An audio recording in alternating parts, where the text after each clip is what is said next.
In the cold and snowy night, a loud shout echoed, "Is there any fire left? Bring some over here." It's too cold, the walls are about to crack from the ice, there's not enough fuel, the entire continent is hit by a cold snap, goods can't circulate. Bella pointed up, she frowned and shouted, trying to persevere, not saying anything dejected. Hearing that, the subordinate behind immediately saluted and replied, "Yes, yes, very sorry." Bella then looked up at the snow-white sky, and continued, "Believe that no disaster can defeat us. Stay close together and don't fall behind." Queen Elsa said with a tense expression, "This annoying blizzard, if it continues like this, it will cause a lot of damage." At this time, on the shores of the Larsen Empire, the soldiers panicked and ran away, they shouted, "Run quickly, the sea is frozen, help, help. Lauren here is urgently looking for a solution." He shouted loudly, organizing the people around the coast to move towards the mainland. After handling it, Lauren closed her eyes and calmly thought, "When will this cold wave stop?" Lu Feng, if it were you, would you be able to handle it well? Outside the palace, the snowstorm was still going on. On this side, Lu Feng was wearing a fur coat and glanced at Mina. He looked surprised and said, "What? The followers of the ice goddess want to see me." As soon as he finished speaking, Mina quickly replied, "I originally wanted to chase them away, but they said they knew the secret of this cold wave." Hearing this, Lu Feng continued, "All right, take them to the reception room." In the living room, Lu Feng sat on the chair. The young man with a tense expression hurriedly said, "This is the divine decree of the ice goddess, it is a divine decree." "Your Majesty," hearing this, Lu Feng calmly replied, "In front of your Majesty, who allowed you to make so much noise?"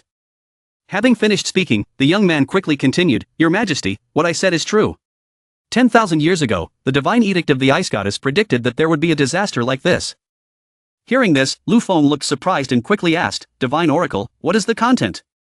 At this moment, Lu Feng secretly thought to himself that the prying eyes of the outside world had already sunk in. Only by going to the elemental eye and obtaining the original divine treasure could he break the situation. Lu Feng looked at Mina in a daze, wondering in his mind, the elemental eye, the divine museum. Seeing this, the young man continued, "Your Majesty, the legendary divine treasure is sealed at the deepest place under the sea, this is also the source of this cold wave." Lu Feng raised his hand to stroke his chin, deep in thought, the elemental eye, the divine treasure hidden under the sea, this was a completely different worldview from his understanding of this world since coming here. Like a cold wave suddenly came, and even Amos's diary suddenly glowed. These strange events certainly have a connection that goes beyond the laws of nature. Suddenly, Ellie ran in and shouted, "Young master, look at this." Mina saw Ellie coming, she smiled, and said, "Ellie, are you feeling better?" Hearing that, Ellie replied, "Don't worry, I'm fine, and I feel like I have more spirit than before." After thinking for a while, Lu Feng suddenly spoke, "The material things didn't know how much more, but her physical condition wasn't bad, what happened, Ellie?" Hearing that, Ellie quickly replied, "I feel like I've received some kind of strange power." Hearing this, Lu Feng said curiously, "What a strange ability." At this moment, Ellie took a deep breath, then, Ellie raised her hand forward, she loudly ordered, "Come here." At this moment, Lu Feng and Mina both looked surprised, their mouths wide open and staring. In a flash, the object in front was in Ellie's hand. Then, Ellie smiled and continued, "It's this, I seem to be able to take the object from a distance." The young man standing beside him was surprised, he stammered, This is divine power, the divine command is indeed correct. Divine power has awakened, please accept this little one's bow, please accept this little one's bow." Seeing this, Ellie panicked and quickly replied, "Calm down a bit." At this moment, Lu Feng secretly thought in his mind that he had suddenly discovered the awakening of divine power and spiritual energy. Who knows, maybe that divine prophecy was true. In another development, at the faubourg of the royal palace in the capital, a loud ah sound rang out. King Chandra angrily pointed forward and said loudly, "Who are you? How dare you barge into the palace?" As soon as he finished speaking, a voice responded, "The representative of the Crassus family's will." A long-haired young man saluted solemnly and continued, "The fourth-generation successor of the family, I am pleased that you call me Earl Ferguson, your majesty the king." Hearing this, Chandra thought to herself, the Crassus clan, a small barbarian clan that she had never heard of. After thinking about it, Chandra frowned and quickly replied, "Tell me, why did you come here?" Hearing that, Ferguson smirked and replied, "Of course to make him submit." Ferguson pointed his sword at King Chandra. He continued, "Your majesty, I advise you to think carefully, if the answer is not what I want. Then, the army of the Crassus family will raise this place, not a single tree or grass will survive." Hearing that, Chandra let out a deep sigh and said, "You forced me to this point, do I have any choice?" Hearing that, Ferguson smiled slyly and continued, "A smart answer." Hearing this, Chandra angrily shouted, "Did you think I would say that? Do it, capture him for me." A bunch of bastards who appeared out of nowhere, wanting to overthrow the Forro Kingdom, daydreaming. On this side, the soldiers of the Forro Kingdom immediately rose up. they shouted loudly, charge forward, protect His Majesty the King, go die. Seeing this, Ferguson was not afraid at all, he gave a devilish smile. Then, Ferguson calmly said a sentence, standing still. At this moment, all the soldiers present immediately stood still. Seeing that, Ferguson smirked and said, you really succeeded, come out. As soon as he finished speaking, Prince Ike stepped out from behind the door. At this moment, Chandra looked surprised. Ferguson continued, it's all thanks to your medicine, otherwise it would have taken a few more tricks. Hearing this, Prince Ike immediately knelt down and said, it is my honor to serve the family of Crassus. Hearing these words, Ferguson smiled happily and stared at Chandra in front. Ferguson then used his magical powers to charm Chandra. Ferguson approached Chandra, he smiled evilly and continued, give me your crown. Hearing that, Chandra angrily shouted, I absolutely cannot, I cannot. Before he could finish his sentence, Prince Ike quickly snatched the crown from the old man's head, then he loudly said, you damned old man, don't waste your words. Holding the crown in his hand, Prince Ike immediately knelt before Ferguson, he solemnly said. From today onwards, the Forro Kingdom will become the sharpest sword in the hands of Lord Ferguson. Seeing this, Ferguson took the crown and placed it on his head. He said proudly, not bad. Wait until the Crassus family controls all these territories. I will appoint you as governor. Very soon, I will be able to get my hands on the secret of the sedimentary land. By then. Outside, Black Deacon was silently observing, thinking to himself, what the hell is going on? Prince Ike has betrayed, the king is under control. No, I have to spread this news, I have to escape quickly. Ferguson felt the sound coming, he immediately glanced in the direction. Ferguson said, there was still a fish that escaped the net. Hearing that, Prince Ike immediately pointed forward, he ordered, capture him. Hearing that, the soldiers immediately chased after him, they shouted loudly, stop, don't run. Seeing that the situation was not good, Black Deacon immediately ran away. Black Deacon thought to himself, this kind of thing could happen to the kingdom. He had to report this to His Highness, he could not let Forro fall into anyone's hands. Before he could run far, dozens of arrows flew over and pierced Black Deacon's back. Black Deacon staggered out of the palace, he encouraged himself, you guys, can't hold me. Inside, the soldiers shouted loudly, he wanted to go out, capture him. At the same time, a Han Dynasty spy stood behind, silently observing the situation. He thought to himself, the Crassus family had never heard of this force. Unexpectedly, Black Deacon Underfield's hand was also forced to such a miserable state. His Majesty Lufone had just sent me to sneak into the palace to investigate intelligence, and then encountered such a great event. His Majesty is truly a genius at predicting things. If you can easily control the Forro royal family, then this family's strength cannot be underestimated. This matter must be reported to His Majesty soon. On this side, Her Highness Field heard what was happening. She angrily slammed her hand on the table. She shouted, what did you say? The Forro royal palace has been invaded. The king and his subjects are all under control. This is truly an absurd story. Black Deacon continued. Your Highness, this is 100% true. I risked my life to escape and return. It was to convey this news to the people. The king and his ministers were almost under the control of an unprecedented spell. They obeyed the person who cast the spell. Your Majesty, we cannot afford to be careless. Hearing this, Her Highness Field tensed up. She frowned and thought for a moment. Then, His Highness Field said. Could this be Lu Feng's scheme? If that's the case, we must have come up with a plan early. Then, His Highness Field immediately gave the order. Pass on my orders. Act quickly. Hearing that, Black Deacon quickly replied. Understood. Over here, the snowstorm is getting worse. Nyoda said loudly. The snowstorm is too strong. General, if this continues, we will all be in danger. Hearing that, Timothy immediately gave the order. Understood. All troops, rest in place. As soon as he finished speaking, Nyoda immediately nodded in agreement. The soldiers in the blizzard huddled in the cold. They exclaimed. My legs are frozen. Quickly lift your backpack up. It can avoid the wind. Can we really reach the target? Nyoda saw that the situation was not good. He turned to look at Timothy and said. The snow was falling too heavily. The army could not continue. This was also a matter of no choice. Hearing this, Timothy looked sad and said. Should we stop here? As soon as he finished speaking, Nyoda continued. As a general, he can accept defeat. He understands advance and retreat. The sudden cold wave that descended was a matter of fate. We cannot change it. Hearing this, Timothy let out a long sigh. Then she continued. Looks like we can only go back this time. Please trouble the general. After returning, send a telegram to His Majesty Lu Feng again. Please send reinforcements. Hearing that, Niu Dai immediately replied. Yes. At this moment, Timothy lowered his head. He spoke with a sad expression. Hopefully this disaster would not affect them. Outside the palace. Snow was falling heavily.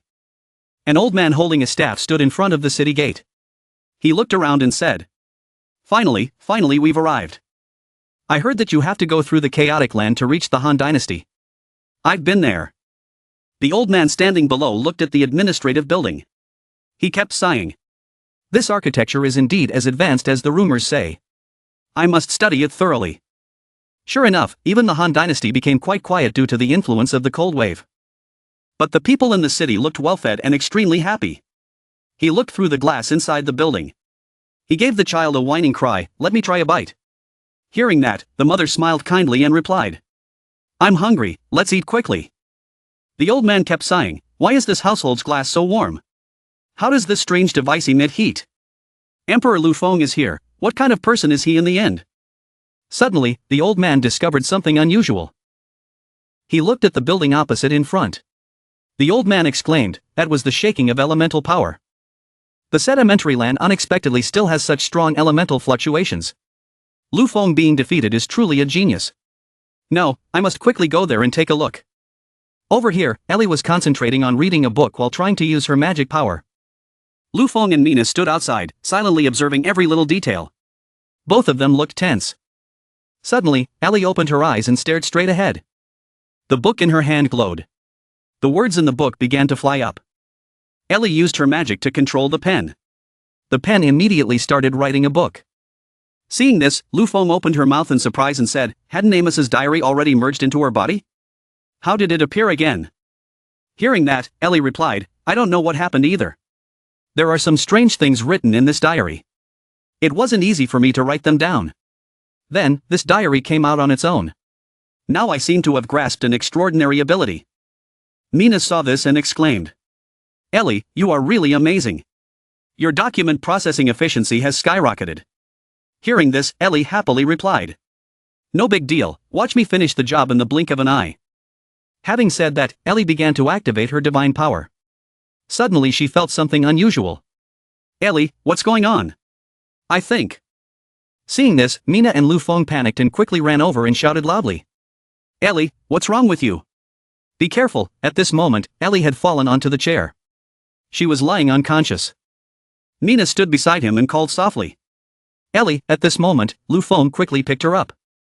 Lu Feng reached up and touched Ellie's carotid artery to check. Then he said, it's okay, it looks like she just fainted. It must be this diary. Quickly take it away from Ellie. Hearing that, Mina immediately replied. Yes. Then, Mina forcefully took the diary from Ellie's hand.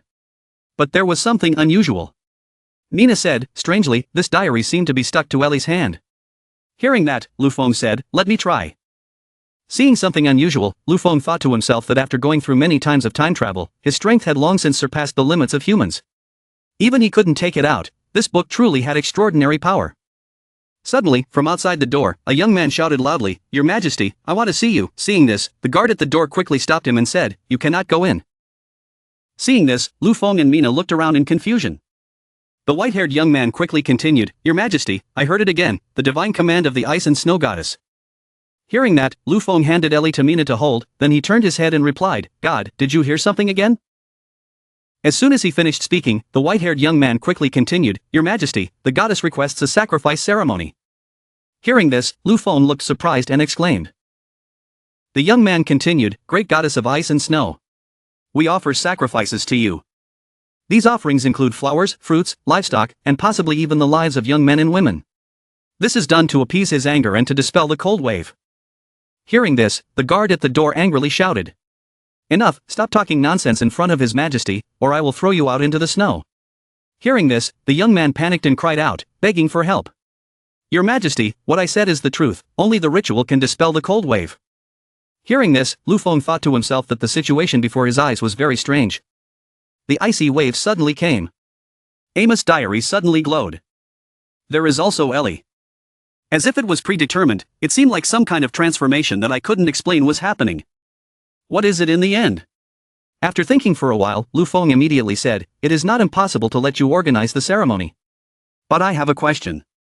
Hearing that, the young man immediately laughed heartily and replied, "Your Majesty, please ask."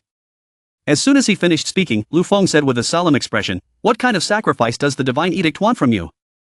Hearing that, the young man quickly replied, "The so-called sacrifice. Very simple, that is, of course. It is a person." Hearing this, Lu Feng looked scared and nervous. Lu Feng clenched his fists, looking extremely angry.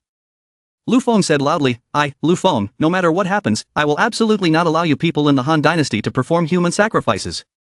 Lock him in prison, strictly control him, absolutely do not let him cause trouble again." Hearing that, the guard at the gate immediately caught the young man. Seeing that, he shouted loudly to explain. Your Majesty, please listen to me." Suddenly, the old man from earlier appeared in the administrative building. He smiled and said, "Truly worthy of being called a wise king." The old man appeared with dignity, stroked his beard and spoke. "Next, I have something to say."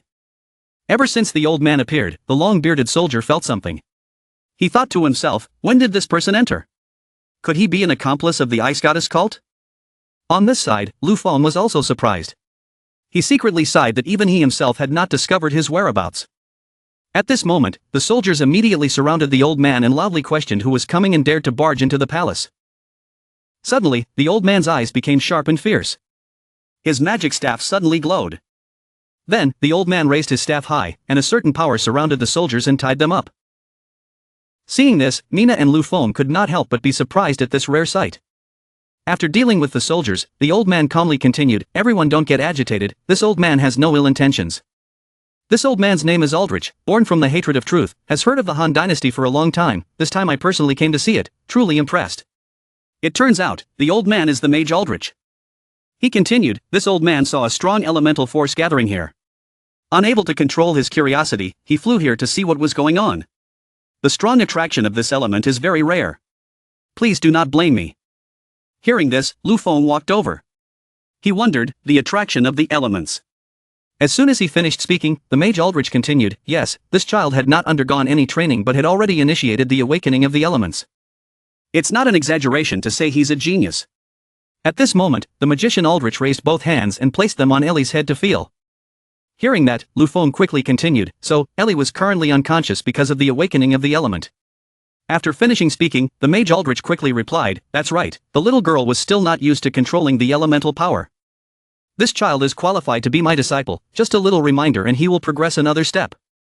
By then, this power can be used gently." Hearing that, Lu Feng continued, "If he could help Ellie, that would of course be the best thing, but how could I believe him?" Hearing this, the wizard Aldrich laughed loudly and replied, "I bring you the secret of the origin of the gods. Having traveled thousands of miles in danger and hardship, and passed through the land of chaos to get here, do you think I need to lie to you? But here, I see a prosperous, civilized and modern country, where the people are prosperous and happy. It makes me truly admire it. But, depending on the advent of the elemental tide, all kinds of hostile gazes will be glancing at this prosperous place from all over the world. I don't want to see a peaceful country destroyed. So Your Majesty Lu Feng, perhaps I can become your ally." Hearing this, Lu Feng was curious and asked again. What he meant was, the cold wave descending on the world, Ellie awakening new powers, all of which were related to the tide element he mentioned. Hearing this, Mage Aldrich replied, "That's right, it's probably hard for you to trust me. Caution is the best quality in cooperation, you don't need to give me an answer right away." But time was running out, the Mage Aldrich looked at Ellie and continued. Before the final moment comes, he is forced to make a choice. Furthermore, only by deploying enough power can one withstand the prying eyes of the world gathered here. Ellie was placed on the bed and fell into a deep sleep. Lu Feng turned back and gave instructions. "Mina, immediately mobilize personnel and investigate if there is any movement in the surrounding countries. Dees, activate the highest level of alert. All cities are under curfew." The two of them received the order after listening. "Understood. Young master." Seeing this, Mage Aldrich exclaimed. As expected of the leader of the Han Dynasty. Lightning-fast reaction. Pretty good response. Not bad timing. As for this child, he didn't need to worry too much. She just needed to sleep deeply for a while to adapt to the changes in the elemental energy in her body. After awakening, she could officially become a spellcaster. Lu Feng heard this and asked. The practitioner is controlling the brush from a distance, or are you talking about incantations? Aldrich replied, this old man does not know. Spells and charms are of the same origin. Which one is it in the end? It depends on the choice of the caster. He continued to ask, with such power? Is this diary the book of the ice goddess's magic? Mage Aldrich explained. No, this book does not have any trace of divine power. This is just an ancient book about elements that has been passed down. It has great elemental power, but it is not a divine book. Lu Feng said. Whether it was the divine book or the tranquil knowledge of the land, he seemed to know it all very well. Aldrich replied. Of course, I came here alone through the chaos. Of course, I have some understanding of the outside world. Hearing this, Lu Feng immediately suggested. Since he had come all the way here, why not tell him a little? Aldrich laughed and said. Lu Feng's defeat was indeed very straightforward. He began to set conditions. Any knowledge needs to be exchanged. This is the working principle of our mages. Although this information is worthless to me, it is extremely valuable to you. What do you have to trade? Lu Feng said confidently. Trade? Of course it has to be a rare item to be able to trade such valuable information. A moment later at the radio station, the wizard Aldrich picked up the walkie-talkie and exclaimed with interest. What a magical device. So he could talk over long distances. How convenient. Lu Feng led him to the animals again. He admired them as he looked. All the rare animals could be gathered together in one place. What a wonderful ingenuity. The next stop was the bus station. Aldrich looked at the bus and asked with wide eyes and surprise. This machine doesn't need any elements and can run on its own. At the spaceship yard, he had the opportunity to broaden his horizons. It was magical. Everything was something he had never seen before. After walking back and forth like that for a while, the two finally returned to the living room of the city lord's residence. Aldrich happily expressed while drinking tea, Your Majesty Lu Feng. These things are truly rare. This old man is convinced. These designs are amazing. Any one of them could change the lives of the people of a country.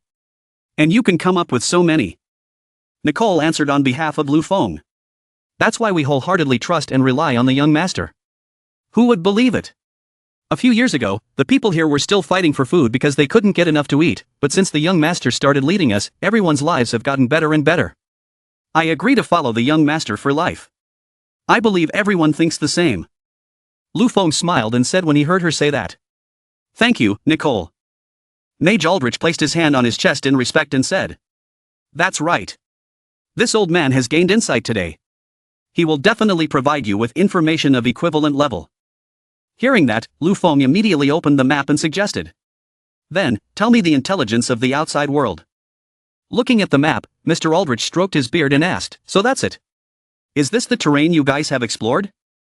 Then he picked up the pen. He began to circle an area and explained. The world that everyone knew was actually just a small area located inside the Magnet Empire. Lu Feng couldn't help but exclaim in surprise, the sedimentary land, unexpectedly located inside the Magnet Empire. On the other hand, the sedimentary land you mentioned is the area that includes Han Dynasty, Northwind City, Somali City, and Tengaying City. Aldrich added, not only that, the 5 great families have been eyeing, paying attention to, and desiring you for a long time. They are Crassus, Pompy, Urius, Unia, and Cornelie. The 5 great royal families, with great power. Don't blame me for being blunt, your country may be prosperous, but any royal family can attack. Today, you guys took me to experience the prosperity and wealth of the Han Dynasty, but you are absolutely no match for them. If you don't want this victory to be destroyed by others, then you must have equal strength to protect the country. Lu Feng frowned upon hearing this, put his hand on his chin and thought for a while. Then, he affirmed, I believe our army can protect our country and our people. Aldrich picked up his cup of tea and drank it before explaining, the 5 great royal families ruled over vast lands. Each family had a powerful army of several 100,000 soldiers, and elemental power far beyond your imagination. If they fought head-on, there would be absolutely no chance of winning. For you, the only thing you could rely on was the protection of the sedimentary land. The sorcerer wants power, needs the element to be able to use his own abilities. But the elements here are in a suppressed and difficult to control state. In addition, the elemental environment of the sediment would have a huge impact on the human body, so they did not rush in at will. Nicole heard that and also said, the sedimentary land has turned this place into an area with a natural barrier to protect, right? Lu Feng's face was solemn as he said, things weren't that simple. Think about the recent unusual weather and the change in Amos's notebook, and Mr. Aldrich's arrival. Mage Aldrich nodded in confirmation, as expected of His Majesty Lu Feng. His guess was not wrong at all. With the restoration of the elemental tide, the elemental environment of the sediments here would gradually disintegrate, which also meant that the natural protective layer was gradually disappearing. Lu Feng immediately asked, Mage Aldrich, how much time do we have left? He frowned and replied, 10 years. 10 years later, the elemental state in the sediment will completely dissipate. Nicole and Lu Feng heard this. Both were extremely surprised. Nicole stuttered, 10 years. 10 years later, the so-called people from the 5 great families will attack? Mr. Aldrich stroked his beard and replied, no, the situation is worse than you think. Along with the dissipation of the element of silence, if I'm not mistaken, their influence has gradually infiltrated the realm of silence. Now you guys only have 2 choices. One is to rely on other forces, unite with them to fight against the enemy. 2 is, let the element of silence dissipate, it will disappear into thin air under the army of the 5 great clans. As a wise ruler recognized by me, Lu Feng, how to choose, you understand very well, right? At this time, Lu Feng smiled faintly and replied, I did not choose either. Aldrich heard this answer and was slightly surprised. What? Lu Feng confidently asserted that the Han Dynasty would never submit to others, nor would it be destroyed. In 10 years, it would be enough for us to develop great strength and resist external enemies. Mr. Aldrich sighed and said, it is easy to say, but not easy at all. At this moment, Lu Feng suddenly stood up and said, for the Han Dynasty now, resisting their invasion. It was indeed a bit difficult, but as long as there was enough time, the Han Dynasty's military and science and technology would develop rapidly. Aldrich tried to persuade, Your Majesty Lu Feng, the elemental power is very powerful. Lu Feng reached out to open the window, letting the sunlight shine in. He turned back to the light and expressed to me that the elemental power could be very powerful, so powerful that we couldn't resist it now. We rely on a complete modern science and technology system. As long as we have enough time and increase the power of science and technology, we can absolutely resist the elements. Even without 10 years and the protection of the sedimentary land, I can still lead the people here to fight against the 5 great families at all costs. On the other hand, at this moment, in the Tola Empire at a certain building, a gloomy atmosphere was emitted. Inside the building, Prince Oliver was strangled and had something strange stuffed in his mouth. He tried to resist but failed. The Urias family detective, Gray, tightened his grip on the prince's neck and threatened, stop struggling and eat quickly. Prince Oliver struggled but in the end could only swallow the black medicine. Gray gritted his teeth and said, eat it, and you will become the glorious tool of the Urias family. After the prince finished swallowing, he let go, causing him to fall to the ground. He sighed, waved his hand in disgust and said, finally finished dealing with another one. What a pain. Before the main army of the clan arrives, we must use the devil's fruit to completely take control of the entire upper echelons of the kingdom. We don't have much time. In his study, the king of the Tola Empire, Blake, stood up abruptly, slammed his hand on the table and exclaimed, impossible. The finance minister is very loyal to me, how could he lie and claim that the national treasury is in deficit, inciting the people? Nader also reported nervously that not only the finance minister, but also the defense minister said that he wanted to resign, causing the army to disintegrate. Prince Charles also exposed his private life and scandals in the square, causing public outrage. Hearing this news, King Blake could not help but tremble with anger. He affirmed that this was not a coincidence, they were not crazy, there was someone behind the scenes causing trouble. Nader heard this and his face darkened as he speculated. A few days ago, the detective reported that the Forro Kingdom was also in chaos. Could it be? King Blake immediately gave the order, there was no time to hesitate anymore? Nader, all the relatives of the ministers who had problems, went to investigate the traces of their actions, somehow they would find some similarities. Nader heard the order and immediately carried it out. But at this moment, a cold laugh sounded. It was hard to see that a king like you also had some brains. Gray had been leaning against the door of the room at some point. Nader saw him and immediately questioned. Who are you? You dare to barge into the palace. King Blake vigilantly drew his sword and reminded, if I'm not mistaken, the person we're looking for has already come knocking on our door. He suddenly shouted and asked, saying, what have you done to my people and subjects? Gray raised his hands and shrugged his shoulders, saying in a sarcastic tone, oh, the great lion King Blake is very famous. He is indeed worthy of his reputation. His imposing aura is terrifying, I am so scared. Breakfast to make them gentler and more obedient. King Blake just stared at him. Gray smirked, he snapped his fingers and asked, how is it? Are you curious? Then let me see. My new toy, how obedient is he? After he finished speaking, a figure appeared behind him, he pointed and gave the order, kill. The black figure immediately rushed towards King Blake with his sword in hand. He immediately raised his sword to block, but after taking a closer look at the figure before him, the king couldn't help but exclaim in surprise, Oliver. Damn it, Oliver, come to your senses. Prince Oliver was now out of control, his eyes were bloodshot and wild. King Blake angrily shouted, "You bastard, what have you done to Oliver?" Prince Oliver did not recognize him, continuing to charge forward without control, the utter astonishment reflected on the king's face. Gray also gently waved his hand to knock Nader down, he laughed loudly and expressed, "This is interesting. Today, I just came to say hello first. Soon, the Tola Kingdom will fall under my control. Goodbye, you and my toys have fun.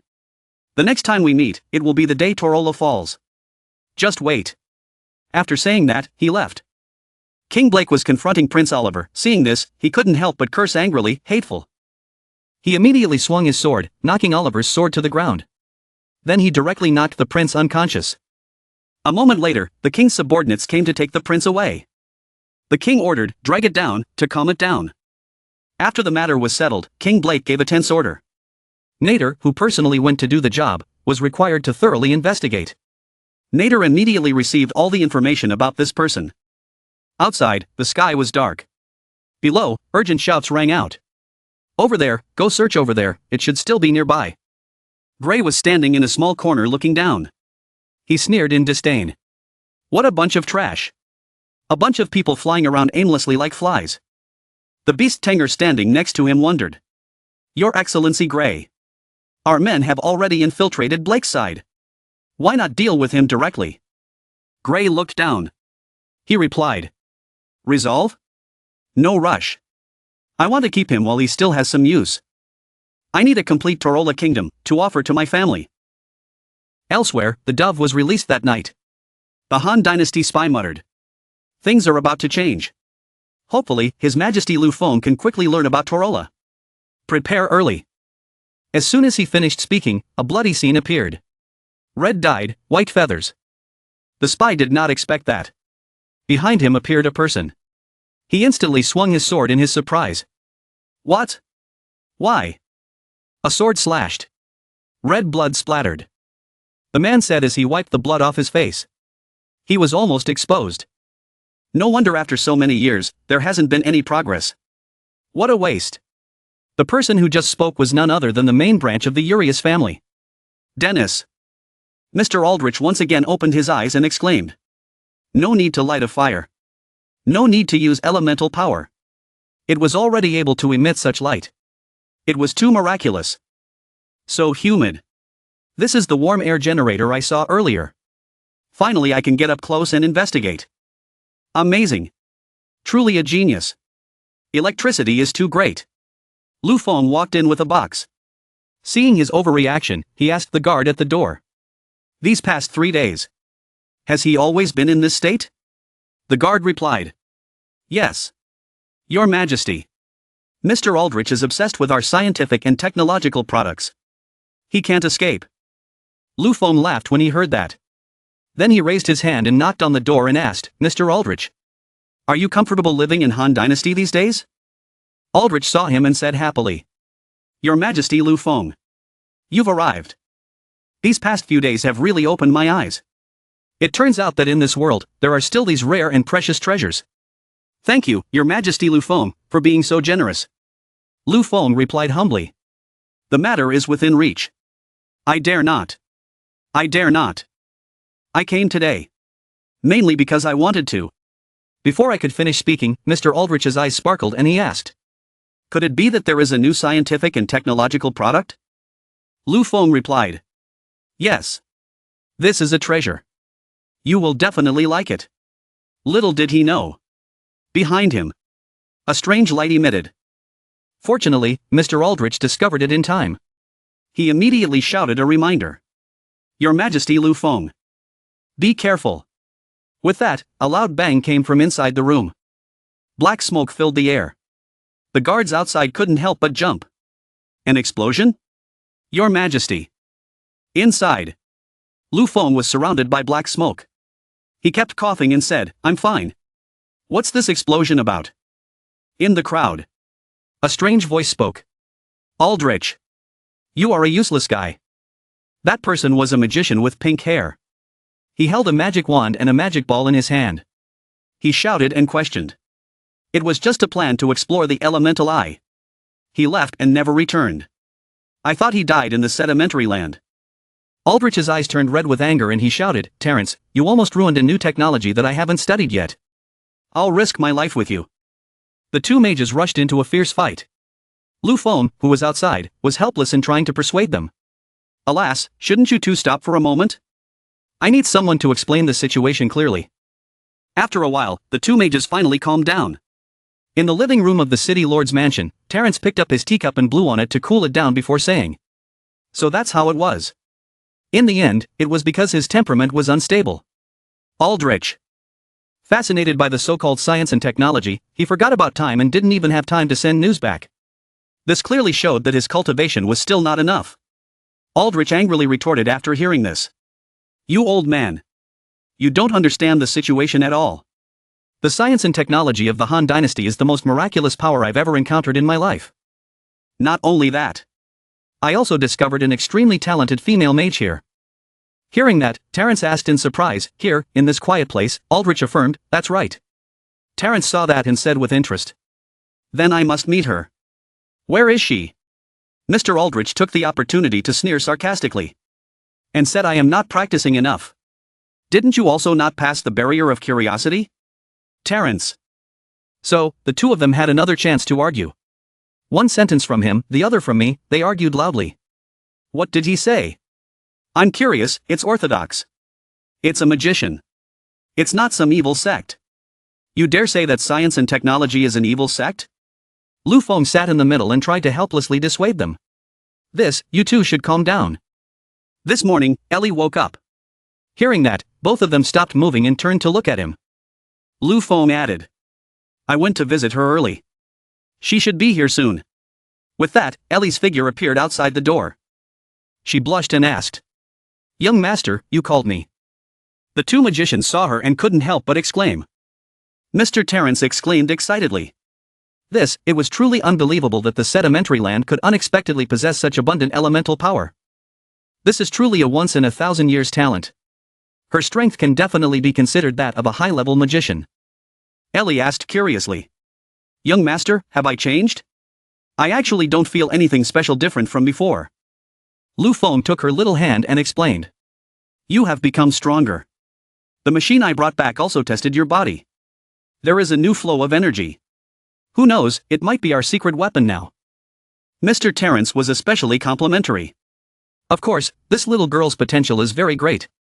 If I'm not mistaken, she is now at least at the level of a second-level sorcerer. Ellie heard that and opened her eyes wide and asked, "Second class? Is second class very high?" Aldrich the mage said, "Very high. Although I don't want to admit it, but this old man and I cultivated for many years to become a rare level 3 mage in the world. Just like you just awakened, already reached level 2, once in 10,000 years, Terrence nodded and advised. "Your talent is so unique. Absolutely do not waste it." Having said that, he took out a strange machine and introduced it. "This is an element tester. Do you want to check it here?" Ellie asked. "How do I check this?" Mr. Terrence brought the machine closer to her and instructed. "Hold it here." Ellie did as she was told and took it. The machine made a loud noise that made her eyes widen in surprise. Immediately after, another explosion occurred in the room. Smoke billowed up.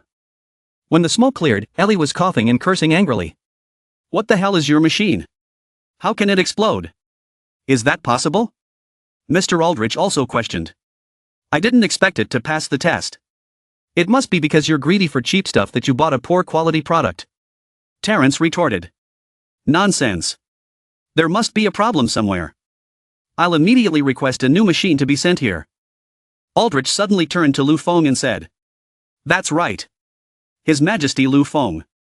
The mysterious new product you brought earlier. Can you show it to me quickly?" Lu Feng just now took out the box from before and said, "If you hadn't told me, I would have forgotten. Just in time. This should also be given to the two of you." He opened the box. He took out what was inside and introduced it. A cell phone. Called a phone for short. Seeing it, Aldrich's eyes immediately lit up. Terrence didn't understand anything. The two of them immediately took out their phones and sat down to study. Terrence pointed and asked, "Amazing. He's been studying these things these past few days?" Lu Feng and Ellie left together. Ellie wondered, "Have these two always been like this?" He replied. Yeah. Here's another one who's fallen. Just get used to it. Having said that, Lu Feng said goodbye. Then you two take your time to study it. If there is anything new, I will continue to bring it. The two mages were engrossed in their phones. Neither of them paid any attention to him. Their glowing eyes exchanged glances. What was this? The screen lit up. A single press could cause a change. A sound was emitted. There was someone inside. The person was moving. What kind of magic was this? Lu Feng closed the door. His expression immediately darkened. He gave the order to the guard. Send more guards. Keep a close eye on the two of them.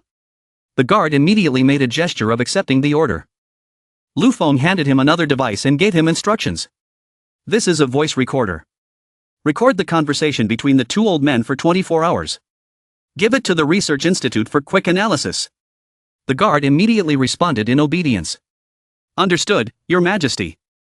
Lu Feng thought with determination in his eyes. For our Han Dynasty.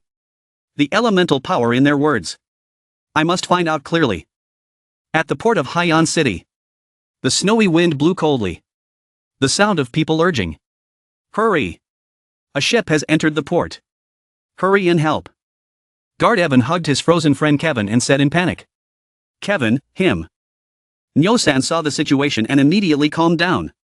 I didn't expect you guys to encounter the cold wave. Don't panic. I'll go contact His Majesty Lu Feng right away. Move into the train station. Nyo-san reminded him. Slow down. Steady down. This is the fastest steam train of the Han Dynasty. We will definitely make it in time. After making arrangements, the steamer immediately set off in the storm. Soon, Kevin was brought to the city lord's mansion. Lu Feng asked worriedly. How is he? Can he be cured?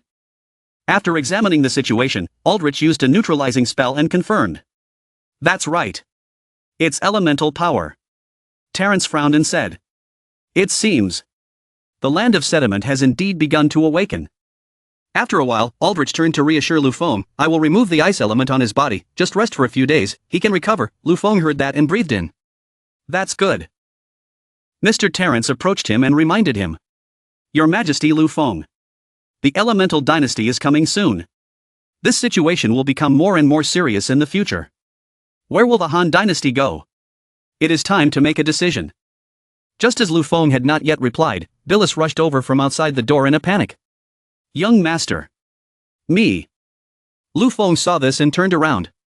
Before leaving, he expressed, sorry. I'll leave for a bit. Kevin is bothering you too.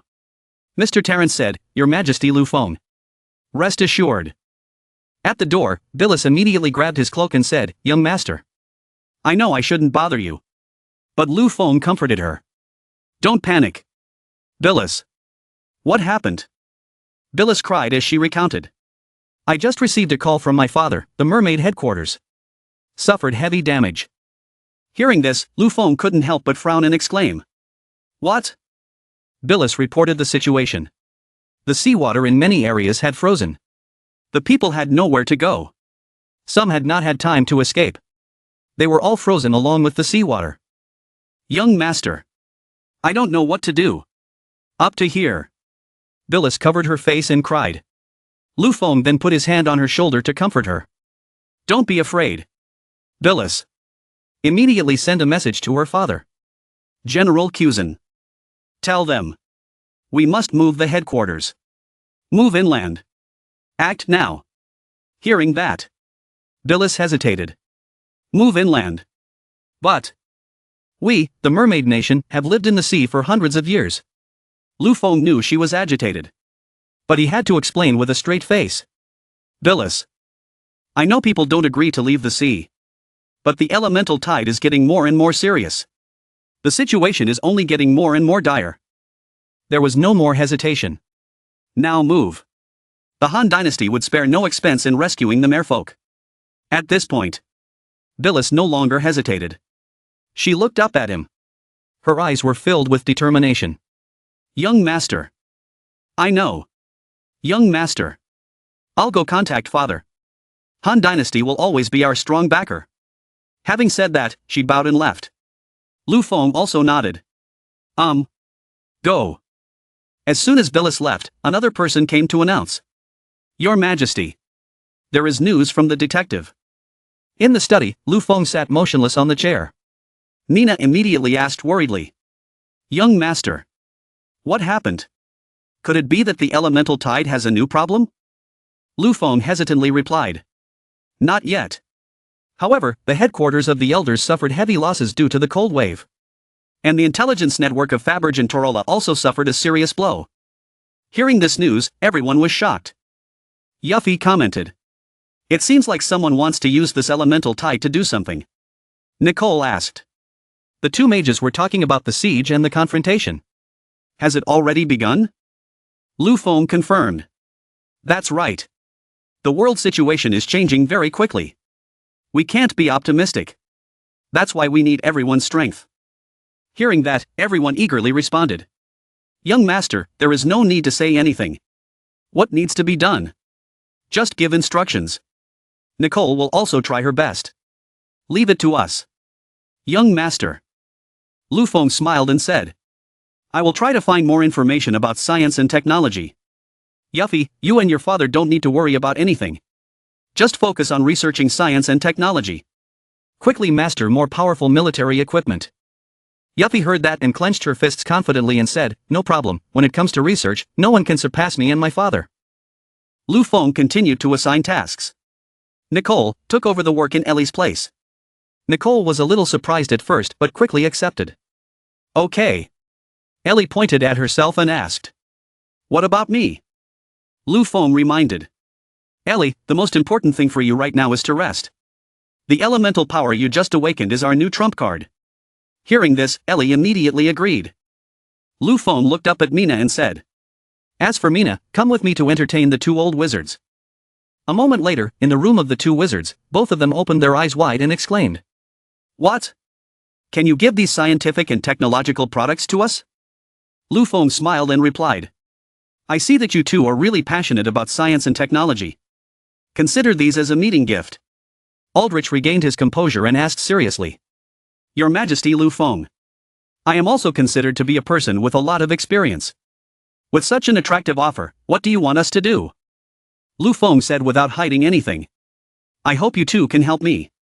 Han Dynasty is in need of people. You two like it. We need it. It's better to cooperate. Mr. Terrence immediately objected and said. This cannot be. Your Majesty Lu Feng. The truth hates us. Before he could finish speaking, Lu Feng shrugged his shoulders regretfully and said, all right. It's not easy for you two to agree. Mina behind him covered her mouth and laughed. That's right. The young master originally intended to give them access to the research center. Hearing this, the two mages were startled and exclaimed. What? Mr. Aldrich asked excitedly. That said. If we cooperate, can we freely visit the scientific and technological research facility? Mr. Terrence also could not hide his curiosity and asked. Can also communicate with the engineers there. Generate a fire of ideas. It was just like a dream. The two of them high-fived each other in celebration. Lu Feng knew that they agreed and discussed it. Then let's decide like this. Sign the cooperation agreement. At this point, Terrence coughed again and returned to his serious demeanor, saying, Your Majesty Lu Feng. We were rude just now. Although we wanted to agree, Your Majesty Lu Feng, the one who hates truth, has never participated in worldly struggles. Hearing this, Lu Feng looked at the two of them sharply and asked with a smile. So what if I can help you two grasp the truth? Both of them were immediately surprised when they heard this, looking blankly at him. Lu Feng raised his hand forward and said with a smile. Latest technology. Large X-ray machine. Seeing this, Aldrich and Terrence looked surprised. They opened their mouths and looked at each other. Then, Lu Feng turned to call out to Mina. Hearing this, Mina quickly replied. Yes. As soon as she finished speaking, Mina immediately approached the X-ray machine. Lu Feng raised his hand to operate the machine. Aldrich wondered and said loudly. These views, could it be that they are elemental particles? Hearing this, Lu Feng immediately replied. That's right. This machine can display elemental particles that are invisible to the naked eye. At the same time, it can be directly observed. How about it? Is this another step forward in the search for the truth? Hearing this, Aldrich continued excitedly. This was truly beyond imagination. Terence could not help but exclaim that this machine was truly a new milestone on the path to finding the truth. The test object can also be changed here. It can be directly changed to observation and recording. Too convenient. Faced with this situation, Lu Feng and Mina looked at each other helplessly. Then, Lu Feng immediately reached out to turn off the machine. Seeing this, Aldrich acted coquettishly and begged. "Why is it closed? I haven't finished watching it yet." Terence continued. "Your Majesty Lu Feng. Let us watch a little more." Hearing this, Lu Feng smiled and replied. "How about it? Such conditions. It is enough to carry out the cooperation between Han Dynasty and Truth." Hearing this, Old Man Aldrich and Terence suddenly stopped, their eyes looking at each other. Then, Terence and Aldrich said with solemn faces.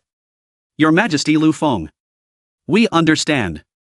The conditions you proposed are exactly what the truth of hatred needs. We will explain the situation on behalf of the Han Dynasty and cooperate." Hearing that, Lu Feng happily replied. "That's great. Then it's all up to you two." Then, Aldrich immediately activated his divine power.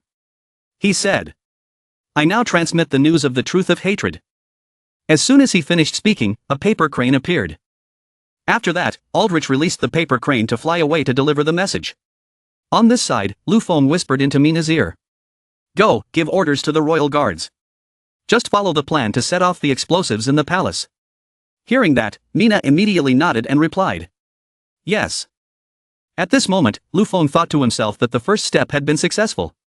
At present, the worst situation was that Truth would refuse to cooperate, but wanted to take the scientific and technological achievements for itself. The original design indicated the detonation point was below. If a powerful enemy invades here, the last resort would be to blow up the research results, causing everything here to disappear along with the enemy. If that were to happen, the only way left would be to lead them back to Earth. Suddenly, the paper crane that was transmitting the news caught fire, and Aldrich shouted in panic.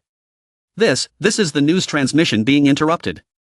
Terence continued, "The elemental tide was indeed still not stable enough." Aldrich raised his hand to stroke his beard and continued speaking. It seemed that he still had to go to the elemental eye to investigate the situation. "Okay, I'll go check it out. During this time, Terence stays here to protect this machine." Hearing that, Terence immediately replied. "Okay." After finishing their discussion, the two of them shouted in unison and set off. On this side, Ellie had woken up, a tired look on her face. She said, she just had a feeling. Lately, she just felt like there was a strange power flowing through her body. As soon as she finished speaking, Ellie immediately used her divine power. Controlling the pen and paper. The pen began to write line by line on the paper. Seeing this, Lu Feng was surprised and picked up the paper to read it and said, "Not bad, Ellie. Your operations now are more precise and complex than before. Your answers are also very accurate." Hearing this, Ellie replied proudly. "I am a warlock after all. Researching the changes in power is my job." Hearing that, Lu Feng happily raised his hand and lovingly stroked Ellie's head. He smiled and spoke so well. Faced with this action, Ellie was also helpless and didn't know what to say. Suddenly, Mina and Via entered the room. Seeing this, they laughed loudly and said, their relationship was still as good as ever. Seeing this, Lu Feng quickly asked, "How is it? Are the elemental test results out yet?" Hearing this, Terence quickly replied. "Congratulations, Your Majesty Lu Feng. These two ladies have both awakened to the strong element." In just a few short days, Han Dynasty had more than 10 people who had obtained elemental power. "Isn't this a miracle?" Hearing that, Ellie was surprised and asked again, "Is this very rare?" As soon as he finished speaking, Terence opened his mouth wide and replied hastily. Of course, even in the outside world, the number of people who could obtain elemental interaction was less than 1 in 1,000, and the number of people who could activate elemental power was even less than 1 in 10,000. Then Terence pointed at Ellie and continued, just like the others. Terence turned to look at Via and continued, concentrating on awakening. Truly creating a worldly wonder. Terence was so moved that he held his head in his hands, unable to contain his emotions. Hearing that, Via replied, "I don't really feel like it, but being praised like that makes me feel embarrassed." Jenny quickly added, "That's right." Hearing this, Terence went crazy. He shouted loudly, "This is the power that is loved by the truth, it's too great." Jenny raised her hand to feel it, then she continued, but she really didn't have any real feelings. Suddenly being told that she was a talent that only comes to 1 in 1,000, someone like me, clearly didn't even know how to use this power. Hearing that, Terence immediately held Jenny's hand and observed it, his mouth wide open in admiration. "Don't worry. I will definitely personally teach you guys. Lu Feng standing next to him saw this, he was startled and shouted loudly, "Don't move your hands or feet." Hearing this, Terence raised his hand to cover his mouth and coughed a few times, then he said, "I'm sorry, Your Majesty Lu Feng. It was my fault. Right now, I'm the only one in the Han Dynasty who can lead the newly awakened warlocks. Precious elemental talents are much rarer than people think, with very few awakening each year. As strong as the hatred of truth, every year there are not more than 1,000 new members recruited, but in just a few short days, Han Dynasty has had more than 10 new members appear. I am very afraid that this rare talent will go astray. Therefore, I beg Your Majesty Lu Feng to entrust them to me for guidance. I will definitely use all my abilities to unleash their potential." Hearing that, Lu Feng smiled and said, "I understand, Terence, I'll leave this to you." After finishing their discussion, Lu Feng and Terence immediately shook hands.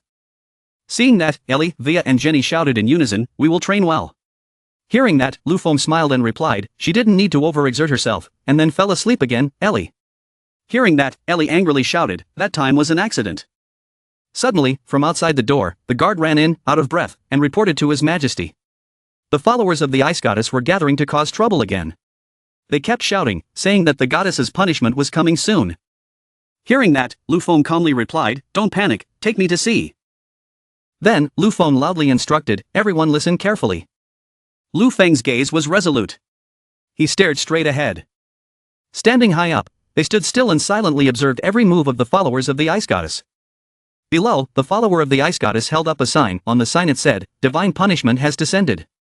Die, eternal ice and snow," he shouted loudly, "Divine punishment, the divine punishment of the ice goddess is about to descend."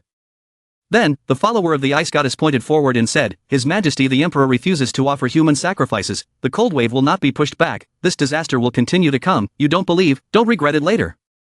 The wrath of the ice goddess, you mortals cannot stop it."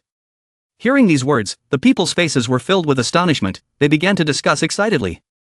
Then the believer of the ice goddess raised his hands high, he shouted loudly, "The snow will continue to fall, until this place becomes 1,000 miles of ice, just like the Ice Queen who first erased the Beast Kingdom. Han Dynasty is about to disappear from the map." Seeing the follower of the ice goddess causing trouble, the soldiers rushed forward, their faces filled with anger as they ordered, "Gather and cause trouble, incite the masses, arrest him, disperse, don't listen to his nonsense." That guy even shouted back, "You guys, what I said is all true." Lu Feng was deep in thought at this moment. Then Lu Feng turned to call, "Terence." He continued, "He just mentioned the Beast Kingdom, it was true that there was a cold wave that destroyed it, could this kind of possibility appear?" Hearing this, Terence secretly speculated that all of this was caused by a mage's ice elemental energy. Terence then took out a blue ball, he said, "In the outside world. Even a legendary level expert can do it." Hearing that, Ellie exclaimed in surprise, "Legendary level." Old Terence continued, "Elemental magic users are divided into 4 levels, the stronger the ability, the less they can achieve.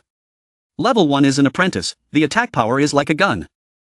Level 2 is a wizard, the attack power is like a cannon barrel. And Ellie is at this level. Level 3 is a mage, the pinnacle of humanity, can hunt with a mountain. And Terence and Aldrich are at level 3.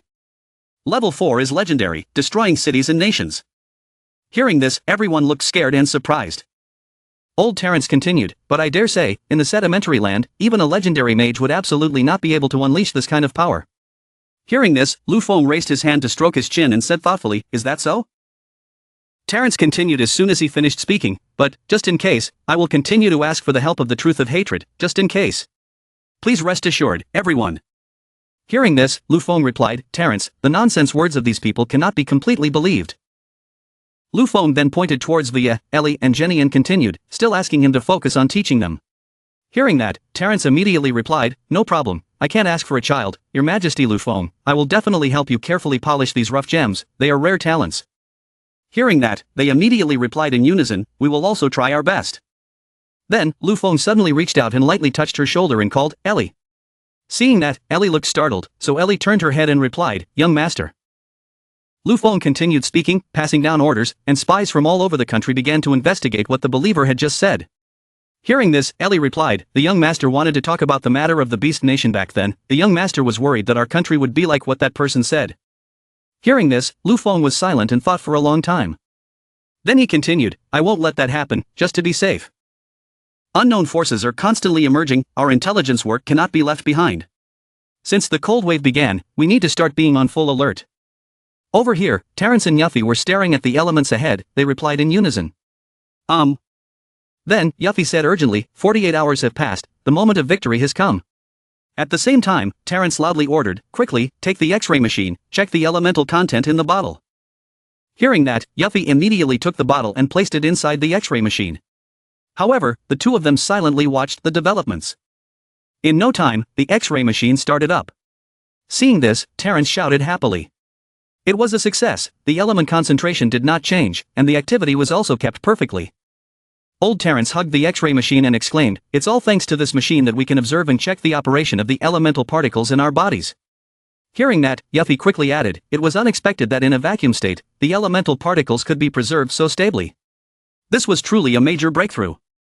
After realizing conservation, using the elements to generate energy is no longer a dream, Terrence said as soon as he finished speaking, this is something that even the hatred of truth cannot achieve. We have opened up a new world. Yuffie immediately picked up the tools to repair it.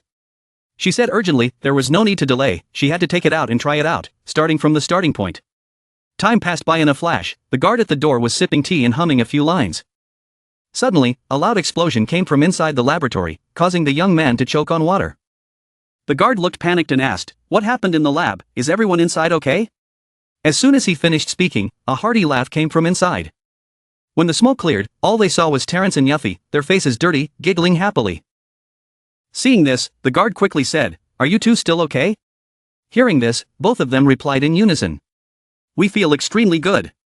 At this moment, both of them secretly thought, this is so wonderful, we can finally find a way to use elements to activate external objects. Then Yuffie's eyes suddenly lit up, she said, if we can further research this power, we won't need black fruit or other energy sources. The more advanced the elemental energy source, the overall scientific and technological level of our Han Dynasty will be raised to a new level. Hearing this, Terrence smiled and replied. Go ahead, we must research a way to activate the elements safely and stably. Yuffie replied as soon as she finished speaking. The young master will definitely be very happy. The guard witnessed the scene. He could only stare blankly. On this side, Lu Feng was receiving guests at the administrative building. Lu Feng exclaimed in surprise. Really? Yuffie is awake too. Terrence replied proudly as he finished speaking. That's right. And she's a rune mage, which is currently not available in the Han Dynasty. Hearing this, Lu Feng happily exclaimed. This is great. Nina was still confused, so she asked. What is a mage rune? Hearing that, Terrence continued to explain. Unlike the spell that activates elemental power, runes are the elements recorded in the form of text, engraved on a fixed medium. When needed, the talisman mage will activate the talisman through external force to mobilize the engraved power. Hearing that, Nicole happily replied. That sounds pretty awesome. Lelisa quickly added. Congratulations, Yuffie. Hearing that, Lu Feng continued. That's right. Yuffie, with you here, we have another bit of strength. Seeing everyone blessing her, Yuffie happily replied. Although the element was activated, the second generation had not yet been exploited, but it could help everyone. I was already too satisfied. Yuffie continued with a smile. That's great. I also want to awaken such power. Hearing that, Nicole quickly continued. Me too. That way I can help the young master. Nina heard that. She then smiled and continued. That's right. Yuffie. Do you remember? What situation did you awaken your power in? As soon as he finished speaking, Yuffie looked vaguely thoughtful for a moment before replying. I'll think about it. These past 2 days. I've been in the lab researching element activation.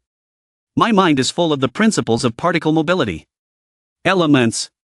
I woke up this morning. I suddenly understood the meaning of the runes. Then I woke up.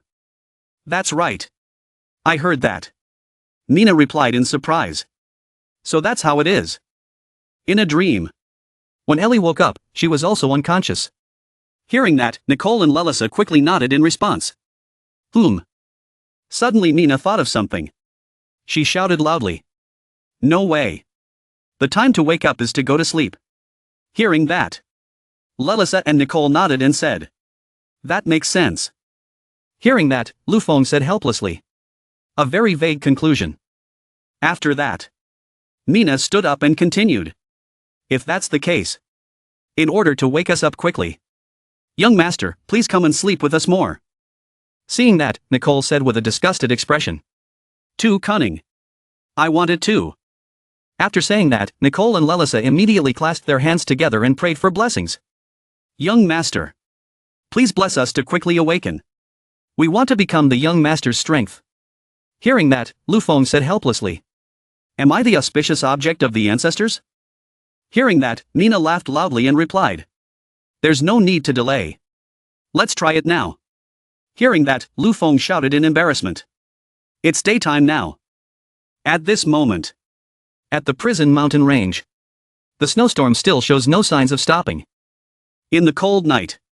A voice said, be careful, we can almost enter the cave, try a little harder, we finally got in. The young man looked forward.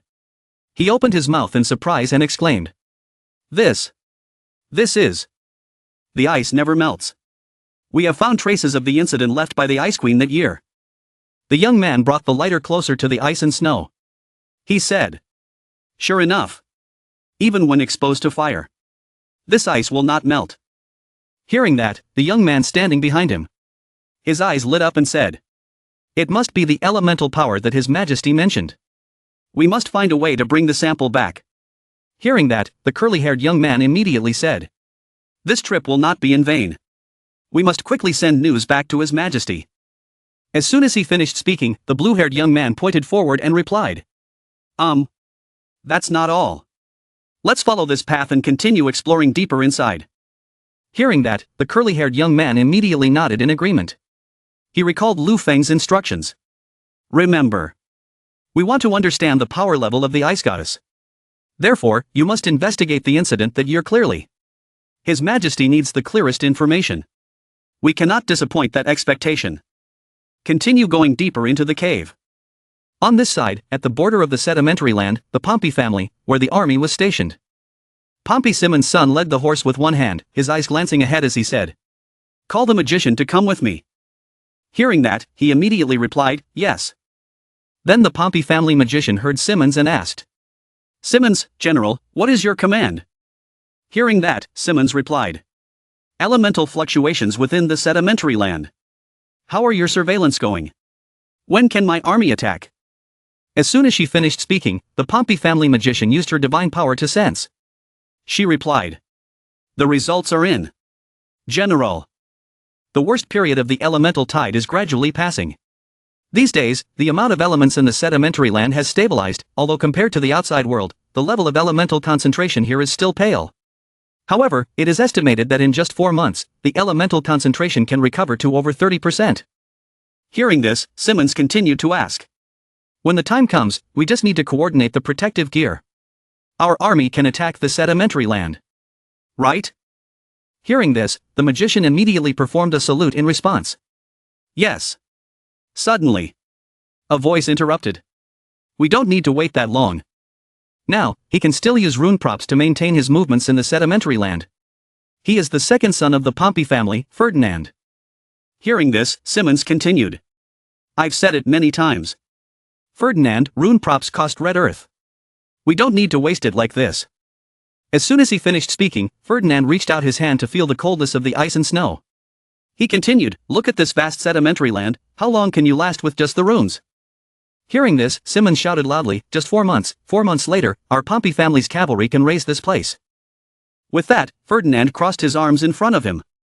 He said smugly, big brother, you're still as naive as ever. 4 months later, I'm afraid the other families will have already snatched away your opportunity. Having said that, Ferdinand immediately mounted his horse. He continued, even though Big Brother did not agree, I still led an elite group to scout the situation first. Seeing this, Simmons immediately shouted loudly. Stop, Ferdinand, you are disobeying military orders. Hearing this, Ferdinand replied, how could you say such a thing? Big Brother. The connection between the sedimentary land and the outside world has been cut off for over 10,000 years. Previously, there was intelligence that said a unique intelligent civilization had developed here. If we don't go ahead and reconnoiter, and the main army encounters fierce resistance when they enter, it will affect the overall situation. Big Brother is the commander. You must not have thought of this point, right? Hearing this, Simmons angrily replied, enough. Ferdinand, I know what you are planning. The Pompy family is not afraid of challenge. If anyone really stands up to oppose them, just kill them. Hearing this, Ferdinand replied, "Is that so? But today I must go." The Pompy family is not afraid of challenges, but they also do not make useless sacrifices and losses. "Big brother, I will go first." As soon as he finished speaking, Simmons frowned. His vision was narrow, and all he could think about was making a great achievement. The Pompy family's mage standing beside him saw this. She continued, "General Simmons didn't need to worry about those things, just let him go." The Pompy family has always only looked at war achievements. This time, breaking into the sedimentary land, he was the commander of the entire army. Simmons' expression suddenly became terrifying. Seeing this, the mage continued, "Even if he got the first credit, young Master Ferdinand's achievements, no matter what, could never be on par with yours." Hearing this, Simmons laughed and replied, "Wow, that's right, do your best, Ferdinand, bring back some intelligence for the army. Then, die peacefully in this sedimentary land." At the training ground, Avery is fencing with Dees. Avery brandished his sword and provoked, "What's up, Dees? Long time no see, you don't seem to have made any progress." Dees raised his sword to block, his body retreating backwards. Avery took this opportunity, charged forward, and won.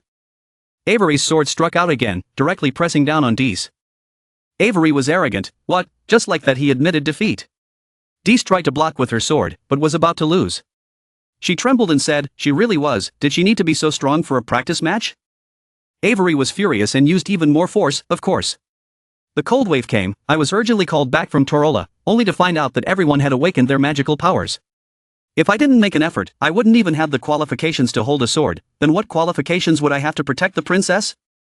Dees heard that, gritted his teeth and braced himself. She gripped her sword tightly, pushing Avery's sword away. Dees regained her confidence, and said with full force, "You're right, Avery." Dees took his sword and charged towards Avery. "We cannot lose to others." Avery raised his sword and slashed at the charging Dees. The two sides fought each other, neither giving in. At the city lord's mansion, a loud scream echoed, "What?" Terence exclaimed in surprise. Han Dynasty had awakened two more people, and it was also Terra Holy Light. This was the first time Avery and Dees heard this word. They looked at each other in confusion, with big questions in their heads. Dees asked, "What is Terra Holy Light?" Avery also shook his head and said he had never heard of it. Terence heard that everyone seemed to be hearing it for the first time, so he asked doubtfully, "Han Dynasty, have you already opened your light?" Lu Feng asked doubtfully, "Terra Holy Light, was this new power different from the previous spells and runes?" Ellie felt a headache coming on. How many types of people were there in the end? How troublesome. Terence coughed a few times and explained, "Your Majesty Lu Feng, there is something you don't know. Elemental power is a very large system. Otherwise, what do you think we have been researching for the past few decades? For now, this generation is divided into 5 major categories. Ellie's spell and Yuffie's rune are the 2 most common types. Also, the vast majority of mages can awaken this power." Terence's face became serious as he continued, but the Terra Holy Light was somewhat different. Not only was it hard to come by, it was also the inherited power left behind by the world's highest god. According to legend, he observed that a completely new power existed in the universe and he personally imprinted it. He followed this division of power to unearth the supernatural power that existed within the will. A completely new energy, free from the bondage of the elements. And this is the power of 2 people. These words felt like something very important, like a bolt from the blue. But Dees didn't think so. She scratched her head and said shyly, "That's what she said." But Avery waved his hand and said, "We don't seem to feel anything special." Terence did not think so. He shook his head and said, "There is no need to rush, after all you have just awakened. But, the origin of the Terra Holy Light is not the element, but the will. It is the strong and fierce will of the 2 people that has received a response. Hope the 2 of them can continue to rub against each other and cultivate it in the future, reaching the highest realm of extreme intention." Avery and Dees nodded in agreement. Lu Feng also spoke up at this time. In short, it was something to be congratulated. "You 2 have worked hard, very well done." Avery nodded and said, "Yes." Dees said excitedly, "Being able to fight better, I am so happy." Seeing the 2 carefree people in front of him, Terence explained, this was not just something to be happy about. Mr. Terence roared, "Shanghai City is so small, yet there are so many people chosen by the heavens, and there are all kinds. What kind of feng shui treasure are you? Heavens, please tell me." Lu Feng stood by to comfort him. "Maybe we're just lucky," Dee said calmly. "We didn't do anything special." Avery nodded in agreement. "That's right." Lu Feng quickly changed the subject. "That's right, Yuffie just called us to the research room, saying there's new development. Why don't we go take a look together?" Arriving at the research room, Lu Feng shouted towards the inside, "Yuffie, we're here." Hearing the familiar voice, Yuffie turned around and excitedly shouted, "Young master." Ellie ran over curiously, "Is there any progress on the 2nd generation elemental engine?" Yuffie brought out a box and said, sorry, the second generation engine is still under research. But, we have an unexpected discovery. Yuffie opened the box and introduced it to everyone. This was a bullet that combined elemental power. The test data reported that it was very powerful. So she wanted to call the young master to come and see if it could be used. Lu Feng took the box and examined the bullet inside. It looked like a normal bullet, no difference. How was this used? Yuffie heard Lu Feng say that, quickly turned around, took out her gun, and with skillful movements opened the gun and loaded the bullet. Ellie held the gun and aimed straight ahead, her face serious as she said, young master, please step back. Lu Feng and the other three all raised their heads to look, curious about how powerful that bullet was. The bullet was fired, flying forward. As soon as it touched the target, it exploded, extremely powerful. Lu Feng said excitedly, good, this kind of power is really not bad. Terrence was so surprised that his mouth was wide open, unable to say a word. After shooting, Yuffie looked at Lu Feng with wide eyes and asked, how is it, young master? Can it be used? Lu Feng smiled and nodded, of course. Terrence shouted loudly beside him, holding the gun in his hand, not believing his eyes. This invention was truly unbelievable. If it could be put into use, ordinary people would also be able to use elemental power. This type of weapon, once it goes into mass production, will greatly increase the combat power of the army. In this way, even mages will not be able to withstand it, and will not have any advantage. Lu Feng breathed a sigh of relief and said, hearing you say that, I am half relieved. Now, we finally have some hope to fight against the outside world. Lu Feng rubbed Yuffie's head and praised her, Yuffie, this is all thanks to everyone, thank you. Yuffie's eyes were shining like stars, her face filled with happiness as she said, she was so happy to be able to help. Ellie stood up to analyze, although there was a little hope, it was still not enough. Our intelligence was not enough, and the number of people who could be called combat strength was also not enough. However, we had awakened many people in a short period of time. But it was also because of that we knew the strength of the elemental power. Lu Feng folded his arms in agreement, that's right, the outside world is vast, there are definitely no less knowledgeable people than us. We still can't be careless. Lu Feng became nervous. But, there hasn't been any new developments from Ferro recently. I'm worried. Their situation is already very bad. Elsewhere, Prince Eddie knelt on the ground and begged, begging you, Field, please send troops to save Ferro. Eddie said anxiously, I just received the news, which the domestic detective risked his life to spread, Ferro has completely disappeared. All news is broken, the royal family in the country has been completely controlled, father. Generally speaking, there is more harm than good. Although we have no grudges, but, right now, only you have a way to save Ferro. If you agree to send troops, I agree to make you queen. Field picked up the report and read it, pondering without saying anything. Field put the report down on the table and said in a serious voice, Eddie, you should know, our strength right now is not enough to save Ferro. Eddie stood up and protested.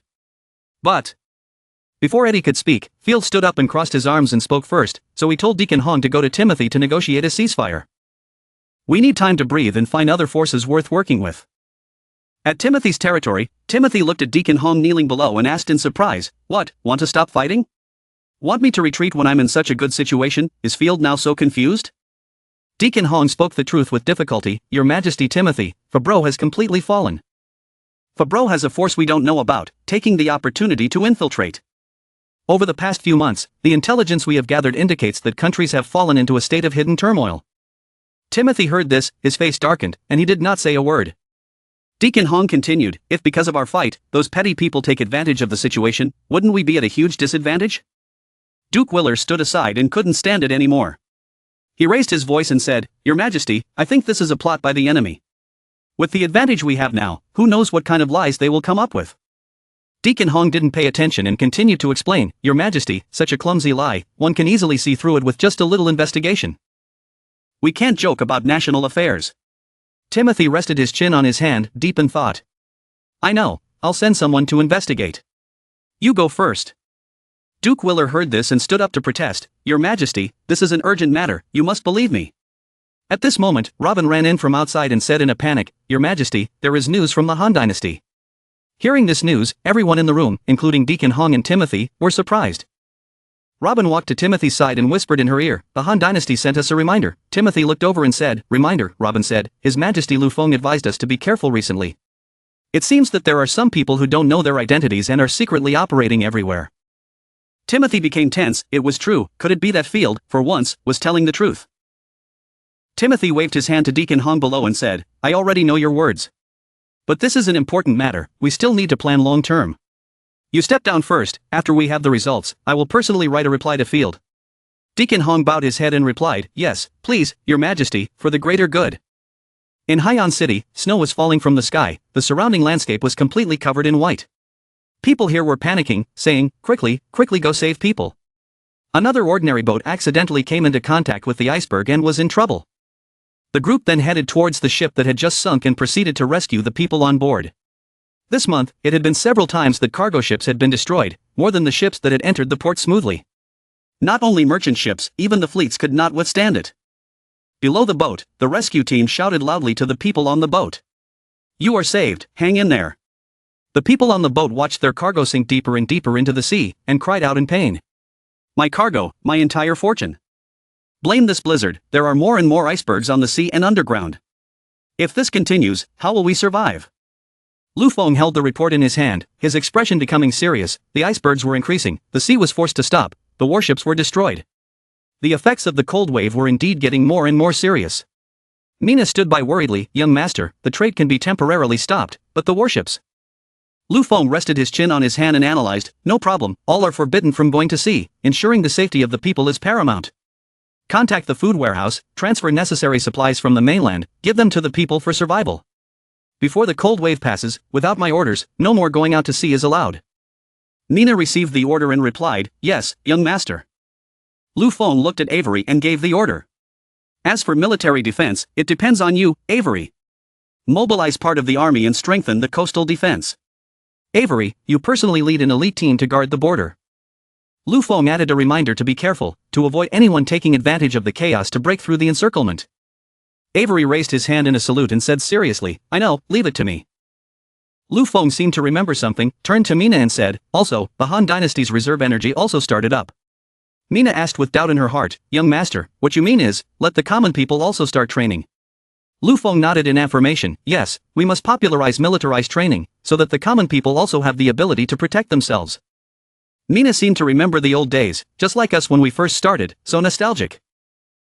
Lu Feng's face was full of thought, this time it was different. I was worried, someone was lying in wait during this disaster, taking the opportunity to attack. Mina comforted Lu Feng, young master, don't worry. You have made the most comprehensive preparations for everyone. So many of us have awakened, and we are training every day, getting stronger and stronger. Lu Feng let out a breath, his face no longer tense, he nodded and said, you're right. Looking at the increasingly heavy snowfall outside, Lu Feng muttered, hoping I was just worrying unnecessarily. Outside, the wind and snow howled, the sound of death rang out, killing. In Torola, a majestic voice rang out, surrender. King Blake pointed his sword at the threatening beastmen, traitors to the kingdom, not a single one would survive. Fresh blood splattered, completely covering the snow on the ground in a horrifying red color. The Lion King leaned his sword on the ground, his whole body fell to his knees, his hands clutching his chest, coughing. Nemo fearfully approached to support his father, panicking and saying, Your Majesty, you're injured. Blake wiped the blood from his lips and said, a minor injury from a few days ago, no problem. Nemo worriedly advised, Your Majesty, you have been working too hard for too long, you need to rest. King Blake did not listen to advice, his whole body was filled with momentum and he stood up straight. The kingdom was in such turmoil, how could I dare rest? I will find the culprit and burn him to ashes, I swear I will not stop. The king's children told him about the current situation, but his majesty and the generals were about to collapse. We are fighting everywhere, everyone is exhausted. Lena suggested, Your Majesty, why don't we go ask for help from the Han Dynasty? I heard that the emperor of the Han Dynasty is kind-hearted and has great power. He definitely won't stand by and watch us suffer. The king took a sip of water, shook his head and said, it was his own business, there was no reason to ask for help from outsiders, after saying that he threw the water bottle to Nemo. Then he turned and walked forward with a firm voice, resting and organizing himself, continuing his departure tomorrow morning. King Torola still has the ability to fight, we will not compromise until the last moment. Lena stood behind with her hands clasped, full of worry about the future. Off the coast of Haiyan City, in a place called the Land of Sediment, the ice on the sea surface was gradually cracking. The waves were rolling, the wind was blowing relentlessly, and the Mage Aldrich stood there, contemplating the situation. The waves were getting bigger and bigger, crashing into waves that created white foam. Mage Aldrich stared at the staff with the elemental eye attached, he frowned, his expression tense as he said, this is bad, the elemental power is chaotic and out of order. This is not a good omen. At the same time, the elemental eye glowed brightly and then slowly rotated around. Mage Aldrich thought to himself. But a mage's intuition told him that some terrifying power was being formed. There was no time, he had to quickly spread this information. Receiving the urgent message from the wizard Aldrich, Lu Feng shouted in panic. What did he say? He clenched his hands into fists and continued speaking with a tense expression. The elemental eye is moving, withdrawing from all coastal cities. Has the situation gotten that serious? Terence respectfully handed the letter from the Mage Aldrich to Lu Feng with both hands and said, Your Majesty, please look at the telegram from Aldrich. Aldrich went to the center of the sedimentary land, known as the Sea of Elemental Eye. This is the source of the world's elements. Lu Feng looked at the telegram and said, Once the elemental change erupts, Haiyan City will be the first to be attacked. By then, it will be too late. Ellie's expression also became tense. She questioned Terence, simply put, Do you know how much pressure the young master is under? A few days ago, sending Avery to declare a sea ban and stationing troops at the border has caused unrest among the people, and now the entire city is being abandoned? Lu Feng started to analyze with both hands, abandoning the city. This was simple to say, the coastal city was very prosperous, and was still a place where money gathered. If it was just a sea ban, it could still sustain life through resource coordination. If it was abandoning and retreating, for the Han Dynasty, it would be a huge loss. Then he asked Terence again, was the movement they had predicted really that serious? Terence looked at His Majesty Lu Feng with a very serious gaze. He replied with a question. His Majesty Lu Feng felt the loss of the retreat and the entire population of the coastal city perished. Which side was lighter, which side was heavier? Hearing that, Nina and Ellie opened their mouths in surprise and fear, while Lu Feng was deep in thought. His eyes were sparkling, looking out the window into the distance. He said sadly, This is a disaster of the stellar elements, truly terrifying. After thinking it over, His Majesty Lu Feng stood up abruptly, slammed his hand on the table, and loudly made his decision with a resolute look. Han Dynasty temporarily abandoned the entire coastal city. Tell Avery, all residents forcibly retreat, main battleships withdraw into the river area, wait for news, if anyone objects, say it was an order personally signed by me. Ellie and Mina looked at Lu Feng with sparkling eyes and choked up, calling his name, Young Master Lu Feng. They hesitated to follow this order, because if they did, Lu Feng's image in the hearts of the people would be shattered. Lu Feng smiled gently and reassured the two girls, I know, you guys are doing this for my own good, afraid that I will be misunderstood by the people. But the lives of the Han Dynasty's people will always come first for us, facing unknown dangers, we cannot afford to gamble. Nina understood and replied, Yes, young master, I will contact Avery and notify all coastal cities. Ellie followed Mina to handle the work that His Highness Lu Feng had just assigned. She encouraged him. Let's go. Ellie also believed in the young master's judgment. Let's start taking action, seeing Terence still standing there in a daze. Ellie immediately called out, Terence, this is all the trouble you two brought, come here and help. Terence's face was blank as he replied, Oh. Only Lu Feng was left sitting in the room. He sighed sadly and said, hoping this time we were just overthinking things. At this time, at Harbor City. The heavy snowfall caused the lake to freeze over, and all work was delayed even further after receiving the notice from the city lord's government. The people in the city were all panicked and confused, they gathered around to discuss. Someone couldn't keep calm and said loudly. Abandoning the city, are you guys joking? A forced evacuation? It's just a snowstorm. Is there a need to make such a big deal out of it? The merchant in the black suit looked unwilling, and argued with Avery, I've been doing business for several years and it's not easy to earn a small fortune. You tell me to throw it away, how can I throw it away? The man in the blue shirt also explained his family situation, my whole family, young and old, lives here, where can I move to? How can I move? Avery gently calmed the panic in the people's hearts, she said, we are only temporarily retreating, once the danger has passed, we will return. None of the people accepted Lu Feng's order to leave, they were so angry that they shouted, what a joke.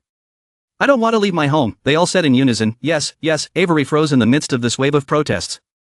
They kept asking, why didn't they think about our difficulties, the sea was already banned, now the family had no income, after all they were just ordinary people, only thinking about their own immediate benefits, how could they have foresight, knowing what unforeseen consequences would happen, so we couldn't blame them.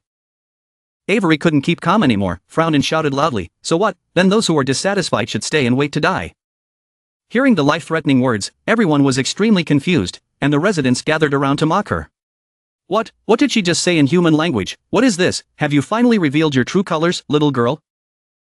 Hearing these slanderous words from the crowd, Avery drew his sword and pointed it at the crowd, his face filled with anger as he questioned them. Now, are you talking about me or His Majesty?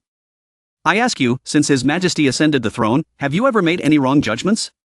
Have you ever treated any commoner unfairly? The sword was placed on the shoulder of the merchant in the black vest, causing him to tremble and sweat profusely. Avery recounted the successes that Lu Feng had single-handedly built. His Majesty Lu Feng, the one who increased grain production, made everyone have food, and constantly brought new techniques, so that your lives would become better and better. Avery's words silenced the people. They only saw their heads bowed, their eyes glistening with sadness. The blonde girl replied softly, saying that it was true. Avery continued, now, predicting disasters, was only to protect you all. Asking you to cooperate, you all couldn't do it. The people were a bit hesitant at this moment. They whispered to each other, yes, His Majesty had never said anything wrong. Then an old lady with a determined expression raised her hand high, loudly agreeing with His Majesty Lu Feng's decision. I believe Your Majesty, I agree to withdraw. All eyes turned to this woman. Then everyone gathered together to discuss, saying that perhaps there was a great disaster. I also agreed to retreat. After clearing the minds of the people, Avery felt somewhat reassured. She put the sword back into its sheath. Avery's eyes were a bit satisfied. She smiled and thought to herself, fortunately with the young master's wise leadership, the people finally accepted the arrangement of retreating and abandoning the city. Hope we still have a chance to come back here. The snow is falling more and more, the sky is white. Moving the branch to the laboratory in the city lord's mansion, old Terence ran over in a panic, his tone filled with surprise. Here, Terence held a test tube in his hand that contained constantly moving yellow elemental particles. He just stared at it and hurriedly asked Yuffie, the high-grade elemental seed has high purity, the power is at least 20 times higher than normal, how did you make it? Yuffie smiled with interest, modestly said, just luck. Then she explained, this is an inspiration that I randomly thought of when talking to the young master, using the enhancement spell on the centrifuge, upgrading the centrifuge to a super strategic level, then I can get stronger pure elemental particles. Terence looked at Yuffie with admiration and praised, genius, she really is a genius. The joy didn't last long before Yuffie's expression turned gloomy as she continued, but I also encountered a bit of trouble. This high-grade particle, although its energy is stronger and its conductivity is stronger, is extremely consumable and cannot be contained in a normal vacuum flask. Look. It has already gradually dissipated. Terence approached the test tube, stroking his beard, looking thoughtful and judging. Could it be that a high-grade vacuum flask wouldn't work either? How difficult. Footsteps appeared outside the door, and a voice said, oh, it seems I came at the right time. It was Phyllis, the famous sorceress. She leaned against the door and stroked her chin, receiving his request for help. We thought you were done for, Terence, it's a shame to see you again. Phyllis's appearance made Terence gasp in surprise and ask, Phyllis, why are you here? Phyllis smiled in response, originally intending to pick up the body for him, but then she walked over to Yuffie, taking the test tube from Yuffie's hand. Phyllis looked up and smiled with delight. She said, I think I found a new toy. Phyllis lifted the test tube and shook it. Old Terence stroked his beard and said, Phyllis, I didn't expect the person who came to save me to be you. Phyllis smiled and said, it's not just me. I'm leading an entire exploration team, preparing to go deep into the sedimentary land to research. Terence pointed at the petite and pretty girl, Yuffie with a proud expression introduced, without needing to probe. There were already research resources here. This is Yuffie, the newly awakened sorceress. In terms of research, she is truly a genius. Hearing this, Phyllis narrowed her eyes at Yuffie. She coldly said, oh, a research genius. She walked over and stroked Yuffie's chin, making Yuffie extremely nervous. Phyllis smiled and said, I'm really interested, after all, she's a cute girl who can make this toy. At this moment, Lu Feng suddenly knocked on the door and entered, his face filled with fatigue as he loudly called out, is Yuffie here? The materials for making elemental bullets have been discussed and okay. Next, what will happen? Phyllis's presence here surprised Lu Feng. He let out a sound. Yuffie also replied in surprise, young master. Phyllis looked at His Highness Lu Feng and smiled, oh my, you are the legendary emperor. First time meeting you, greetings to your majesty. Then somehow, Yuffie buried her face into Phyllis's undulating breasts. Yuffie blushed and made a moan. Lu Feng asked, who are you? His mind was only focused on Phyllis's hot thing and he smiled to himself, it's so big. Terence quickly introduced, this is my colleague from the Truth of Hatred, receiving my request for help. He came here to help us conduct elemental research. Phyllis pushed up her glasses and said to herself, I am Phyllis, a magician. If you want my help, you must show the corresponding sincerity. Lu Feng spread his arms with a very happy expression and said, good news, the research team has expanded again. Welcome to Han Dynasty. Phyllis, the doors of the technical research team have always been open for you. Yuffie immediately ran to His Highness Lu Feng and hugged him, then said, young master. Lu Feng comforted her, Yuffie, don't be too nervous, lead Phyllis to find out about the Han Dynasty. Can we rely on you and Terence? Yuffie replied, okay, young master. Lu Feng told Phyllis about the current situation. The matter of elemental fluctuations was getting more and more intense. For now, we would definitely gather all the power that could be mobilized to overcome this difficult pass. Phyllis asked doubtfully, the power that could be mobilized, in this sentence, could it be that it also included me? Lu Feng smiled in response, of course. Phyllis said arrogantly, I am very expensive. Lu Feng took out the machine and said, the specialty of Han Dynasty, the machines and synchronized rights to use and read elemental research results, is that enough? Hearing that, Phyllis seemed to be satisfied, she nodded, and asked, so generous, what about the conditions? Lu Feng pointed at Yuffie and replied, giving them freedom in their research, but Yuffie would be in charge of the overall direction, and the results of the research, Han Dynasty also had the right to use. Phyllis replied, very well, I agree, and then Lu Feng and Phyllis shook hands to make a deal. Phyllis put both hands on Yuffie's shoulders and immediately pushed her away, saying as she walked, we can't delay, little Yuffie. Let's start researching these magical things now, Yuffie said in a panic, frowning, wait, let me go. Everyone left, only Terrence stood there, stunned. He panicked and called out, hey, don't forget me. Lu Feng's face was filled with joy and satisfaction. He was also somewhat relieved.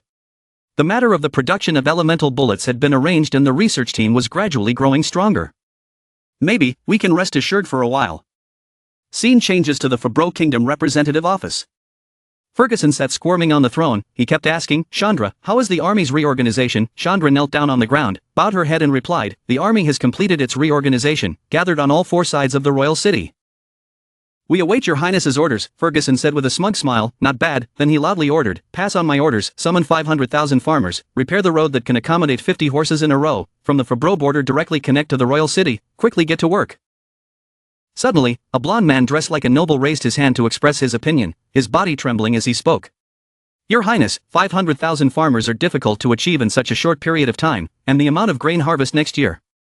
Hearing that, Ferguson frowned angrily and made a sound. The red-eyed soldier seemed to understand Ferguson's order. He drew his sword. The man who had just spoken turned pale and broke out in a cold sweat. He quickly affirmed, Your Highness, what I said is the truth, Your Highness. Ferguson didn't care about these words, he raised his hand and curled his lips to signal the soldiers to take action. A stream of fresh blood spurted out and splattered everywhere, accompanied by a miserable scream. Witnessing this scene, everyone trembled in fear. This was like a warning from Ferguson to those who opposed his ideas. He asked in a harsh voice, how is it? Have you memorized it? Just obey my orders, don't question them. Ferguson called out loudly, Crifflin. Crifflin stood up, put his hand on his chest, bowed his head and loudly shouted, there are subordinates. Ferguson put his hands on his chin and smiled sinisterly, I also have an honorable mission for you, summon 100,000 troops, destroy Yadian. You mages, crushing these useless people who can't manipulate elements, is as simple as crushing ants, right? You can't prolong the war, my patience has its limits. Crifflin obeyed immediately, he answered loudly, yes, Your Highness. Ferguson urged, go, Crifflin replied, his subordinates retreated, on the streets, people were lying around without food. They were whispering, begging people, give us some, we really don't have any food. Many people boldly gathered together in a group to protest, they loudly said, all the supplies have been handed over, our family members are all starving to death. Down with Ferguson's tyranny, give us a way to live. The soldiers were extremely cold-blooded, they brutally killed hundreds of people without showing any remorse. The entire sky and land turned red with blood, and somewhere a heart-wrenching scream rang out. A mighty army of the Ferguson regime gathered in the square, their faces showing no emotion at all, but on the contrary, they were very proud of the piled-up deaths here. Ferguson stood on the castle and looked down at the pile of corpses being burned by the fire. He smiled happily and proudly, then shouted loudly. Burn, suffer, the destruction of the entire kingdom is no problem. Your corpses will form the road, your blood will wash the city gates, you will become the guides to welcome the Crassus family to come. Han Dynasty's secret agents observed all of Ferguson's moves and actions. But he was worried and thought to himself, the king of Forro is crazy, a third-party force has indeed infiltrated this land. He must quickly think of a way to send the news back to His Majesty Lu Feng. In the forest near the sedimentary area, amidst heavy snowfall, a Han Dynasty spy of the Forro Empire was discovered and he was being chased by a Forro cavalry. The cavalryman running behind shouted loudly, stop, and wanted to run somewhere. Thinking that hiding in the sedimentary land, I can't do anything to you. The Han Dynasty spy turned and ran, then chuckled and said, didn't expect it, right? Your silly attention is useless. Han Dynasty's spy sensed danger behind him, so he ran away. But the cavalryman jumped forward and stood in front of him. He drew out his sharp and shiny sword and said proudly, give up your life. The Han Dynasty spy opened his mouth in shock. The cavalryman stabbed the spy twice in the stomach, causing him to fall to the ground, screaming in pain. His blood mixed with the snow and froze. The masked cavalryman said smugly, this time, you have no way out. The Han Dynasty spy held his wound and said with a bruised face, unexpectedly, you guys can rely on this heavy armor to resist the thin environment. The cavalryman replied, "This is the proud work of our Crassus family, go to hell and repent." The Han Dynasty spy quickly pulled out a mini-mine from his person and threw it at the cavalryman. The mini-mine hit the ground and made a loud bang, followed by a cloud of white smoke, making it impossible to see anything in front. The cavalryman said in surprise, "What?" He was extremely angry, damn it, he didn't expect there to be so many tricks. He ran away fast. Where did he run to? The cavalryman looked at the bloodstains on the white snow. He smiled smugly and said, "Still letting me discover the mouse's tail." It was getting dark, the snow was falling harder, and the weather was getting colder. The Han Dynasty spy had been stabbed twice in the stomach and was exhausted before he could run very far. Moreover, moving around too much had made his injuries worse. He thought to himself, his vision was too blurry, he had lost too much blood. Fabro's matter, I must definitely tell His Majesty. I must try to hold on. The spy leaned on a tree branch and tried his best to drag his body. Coming to the land that intersects with the sedimentary land, a Han Dynasty spy knelt down on the ground. He muttered, "Lu Feng, Your Majesty." He clawed at the icy snow with his hands, trying to move forward. Blood flowed as he crawled. Luckily, there was a purple-haired girl in front of him. Her name was Quincy, who was stroking her dragon. Quincy saw the young man lying unconscious on the ground, gasping for breath. Blood was flowing non-stop, so she walked closer. She took a look and could tell. It seemed that this friend who fell from the sky was seriously injured. What a tragedy. Quincy helped the Han Dynasty spy up. He used his remaining breath to plead with Quincy. "Help me, please help me." Through the sedimentary land and back to Han Dynasty, Quincy asked in surprise. Han Dynasty, the spy continued hesitantly. "There, technology is advanced, people are happy. Tell him, Your Majesty Lu Feng, Fabro, we've lost." Then the young man collapsed to the ground again, but still held onto Quincy's wrist. Quincy's expression was a bit bewildered and frightened, and he hastily repeated what he had just heard. "Advanced technology, Your Majesty Lu Feng, hey, try your best." At this moment, the cavalry of the Forro Kingdom also caught up to the Han Dynasty spy. Han landed on the ground and said with a smug smile, "Found you." Quincy looked confused and didn't understand anything. He asked the Han Dynasty spy, "Hey, what's going on?" There's still a civilized country in the sedimentary land. Fabro's cavalry drew his sword and charged towards the Han Dynasty spy. Seeing this, Quincy quickly pulled the Han Dynasty spy away to avoid the sword strike, then frowned and asked, "Who are you?" Quincy brought the Han Dynasty spy to the side of the dragon and tried to ask more. "Be patient, at least tell me your last words." The spy replied, "Entering the sedimentary land from the northwest, going south for half a day, there is a third power in Fabro. The Crassus family." Speaking up to here, the spy fell into a coma, he fainted. Quincy panicked and said loudly, "Hey, wake up." Then, turning around immediately, Quincy carried the spy and jumped onto his dragon's back, causing the cavalryman to freeze for 5 seconds, staring blankly. Quincy pulled the reins and pushed hard into the dragons, but she kept complaining, "Ah, annoying, you bastard, you're so annoying." The dragon received its master's command and rushed forward. A blue light flashed, and only the cavalryman stood motionless. Quincy used his power to attack him. She turned her head and said, "It's all your fault," suddenly appeared and hit someone. "I was defending myself." The cavalryman fell to the ground, his body covered in wounds, blood splattered everywhere. He still couldn't believe that he would die at the hands of a woman with just one move. His mouth stammered, how could this be possible?" Quincy put her hand on the spy's nose to feel for his breathing, but there was no more. She sighed and said, "This friend has stopped breathing. I have a question that I haven't finished asking." "Indeed." She let the spy get off the dragon's back and held a wildflower in her hand, emotionally saying, "Friend, although I don't know your name, but having the chance to meet you, I can feel your great trust. The civilized country in the sedimentary land, I heard it is very advanced. I am a bit interested." The cavalryman's miserable groans echoed. Quincy stepped back to take a look. She stroked her chin and asked, "Oh dear, are you still alive?" The cavalryman hesitantly used his last bit of strength to ask, Who are you?" daring to confront the Crassus family. Quincy narrowed his eyes and said thoughtfully, "Although I don't know what happened to you two, you killed my friend who I had the chance to meet. The information he provided interested me, but I have no interest in personally killing you. What should I do?" After thinking for a while, Quincy came up with a good idea. Her eyes lit up and she exclaimed, "Let's do it." Then he saw Quincy's dragon holding the iron armor on his body. The cavalryman turned his head and asked, "What do you want to do?" "Hey." The dragon took off all the armor on the cavalry. Quincy stroked the dragon and smiled, "Without the protection of this protective suit. Directly exposed under low elemental conditions, even if you are from the Crassus family, your lifespan has already reached its end. The mask the cavalryman was wearing also fell off, it gave off a terrible stench of decay. The cavalryman looked miserable, he grimaced, his mouth kept saying help, help me, because of the cold weather and also because of the destructive power of the elements on his body. Quincy sneered and said, you stay here and rot by yourself, as for me, then she jumped onto the dragon's back.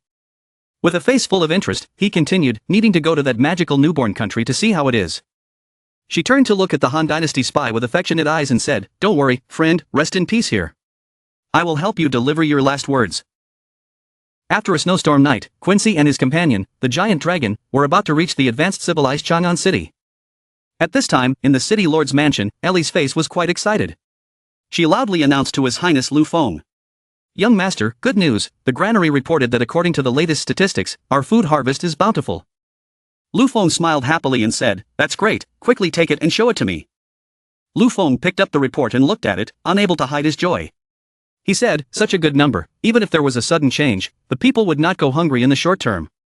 Ellie agreed, yes, this amount of grain reserves really makes people feel at ease. Lu Feng reminded Ellie with a serious expression. But, she couldn't be careless either.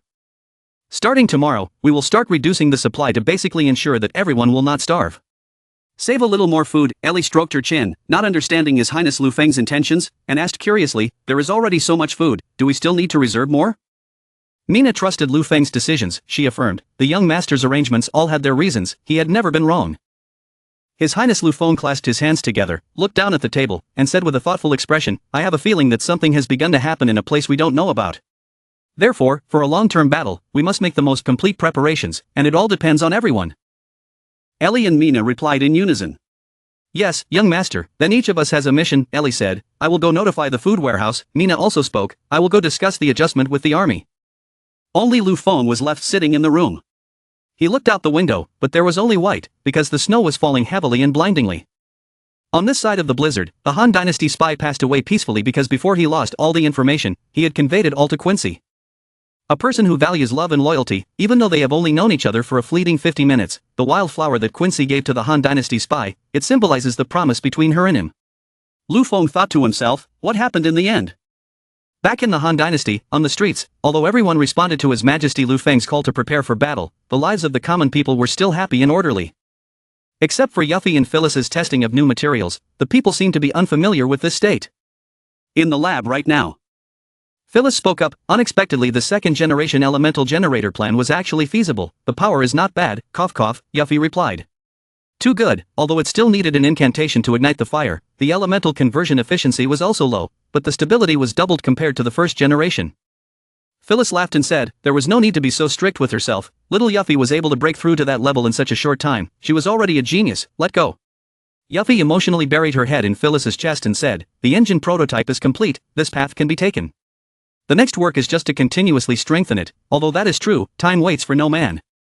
Yuffie explained, the young master is doing his best for the people of the Han Dynasty, I also want to quickly put your mind at ease. Phyllis was surprised, is that so? Phyllis said, Yuffie, why don't we talk about the main topic first? You've now awakened to the magic of the mage, think about how to become my disciple.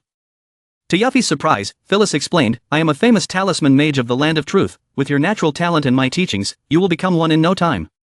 If you want to help that Lu Feng, then you should definitely cultivate your talisman skills more, there is nothing wrong with you. Yuffie felt that it made sense, yes, that was true. Yuffie walked over to the machine and sighed, but let it go, let it go. Yuffie continued, because the one who opened the path of scientific and technical research for me was the young master, I didn't want to suddenly change. I don't think that elements in science and technology are two systems, these two things are similar to each other. Just continue to refer, we might be able to find the truth. Phyllis felt proud when she heard these words. She replied, as expected of the girl I set my sights on, she has this kind of spirit. The two of them walked excitedly, quickly showing His Majesty our progress, he will give us more funds and materials. Lu Feng then received Yuffie's elemental refiner and said, Yuffie, you are truly a genius. In just a few short days, the second-generation generator has already made progress. Phyllis patted Yuffie's head and replied, and while researching elemental bullets and other combat weapons, Yuffie really used all her strength. Grateful for that. Lu Feng rushed over and held her hand, saying, you've worked hard Yuffie, although the situation isn't optimistic, you still need to take care of your body. You know, Yuffie froze for 5 seconds before replying. Okay, young master, it's nothing. Lu Feng added, how could it be nothing? If the elemental generator can be put into actual combat, it will be a huge step forward for our military strength. Phyllis laughed loudly. That's right, once the power problem is solved, the stats of this high-performance thermal weapon, the bull cannon, will be raised. Yuffie excitedly added to the story, that's right, the steam train, this means of transportation will also welcome a new technological reform, just thinking about it makes me feel happy. Lu Feng thought of a bright future and couldn't help but look forward to it. This was too good. Maybe we could even create some elemental battleships and elemental tanks. The Han Dynasty's army would be invincible. By then, we wouldn't have anything to worry about. Lu Feng praised Yuffie. Yuffie, you really did not disappoint my trust. You are the most excellent scientist of the Han Dynasty, Yuffie happily replied. Thank you, young master, for your compliment. Phyllis took this opportunity to suggest, Your Majesty, what about research funding and materials?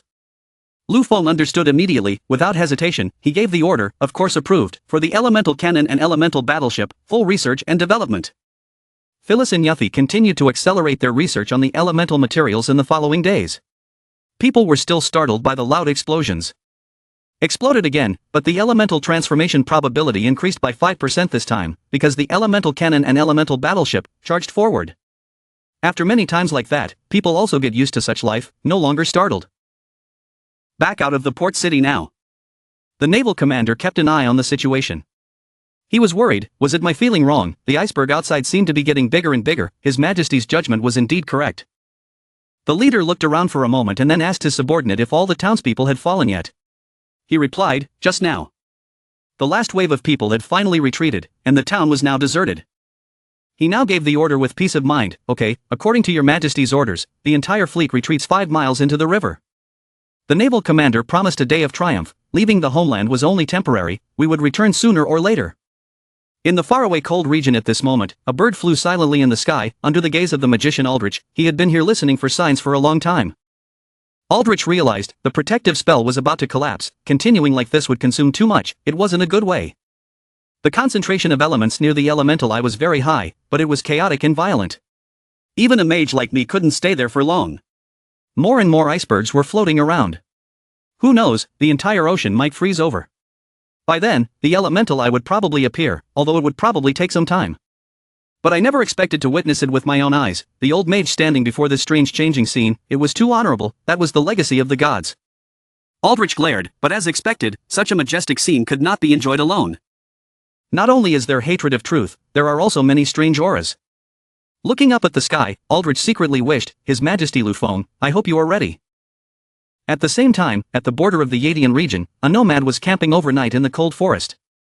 He was warming himself up while thinking, His Highness Field has been very strict lately. It's so cold and he's still persistent in patrolling. In this border where dogs eat stones and chickens eat gravel, who would sneak attack in such harsh weather? The young man sighed and then heard footsteps from behind. Turning his head, he shouted. Who? But Ferdinand did not give his prey a chance to say his last words. He swung his sharp sword. Coldly, Ferdinand swung a deadly slash across his prey's neck. The young man died tragically at his hands. Ferdinand said briefly. Humph, he couldn't take a single blow. The news was indeed correct. In the sedimentary land, there was indeed a developing civilization. He disdainfully commented. Unfortunately, that was where it ended. Holding the sharp knife stained with the blood of many people, Ferdinand was excited. Because I have come to completely end them. What will happen to Lu Feng in Chang'an City when this cold-blooded monster appears? After walking around the Yadian border area, Ferdinand made an assessment. It seems that the number of people living in the sedimentary land is more than we imagined. The subordinate replied. But none of them could withstand such a blow. Ferdinand signaled. Let's go. Let's continue. The subordinate asked. Your Majesty, do the patrol soldiers' bodies need to be buried? The subordinate was worried about this recklessness. He said. Hide our movements. Ferdinand replied arrogantly. Ha ha. No need. We need to occupy Yadian within half a month. Do we need to guard against the dead? He said and shouted loudly. Go. The two of them disappeared behind the trees, leaving the body wandering in the jungle for the wolves. In His Highness Field's office, Deacon Hong reported the story. His Highness Field was furious. What? Did our troops encounter a sneak attack? Deacon Hong nodded. That's right. It was time to change the patrol shifts this morning. They found a patrol soldier with his throat cut. Field said. Someone sneaked in. Could it be that Timothy had broken the truce? We can't believe they would betray us. Call the army. All at the border, prepare for battle. Deacon Hong replied. At first, because of the unknown force that had infiltrated, both sides had agreed to a ceasefire. It was his subordinate who personally went to Yadian to persuade them. Queen Timothy's attitude at that time was not like pretending. It was in accordance with the situation. The other side had the upper hand. Before the underground forces were dealt with, there was no need for them to risk breaking the agreement first. Hearing what Deacon Hong said, His Highness Field pondered for a moment. Deacon Hong continued. Your Majesty, it is too rash to suddenly provoke a war. If there really is a villain in the middle provoking them, who knows, it might just fall right into their hands. Field looked at a loss. Asked. So tell me. What should we do? Should we just endure it like this? Deacon Hong said firmly. Your subordinate agreed to go to Timothy's camp. Find out the situation. Field saw it was reasonable and gave the order. Okay. Then go. But don't let your guard down. Arrange below. Let the army continue to prepare for battle.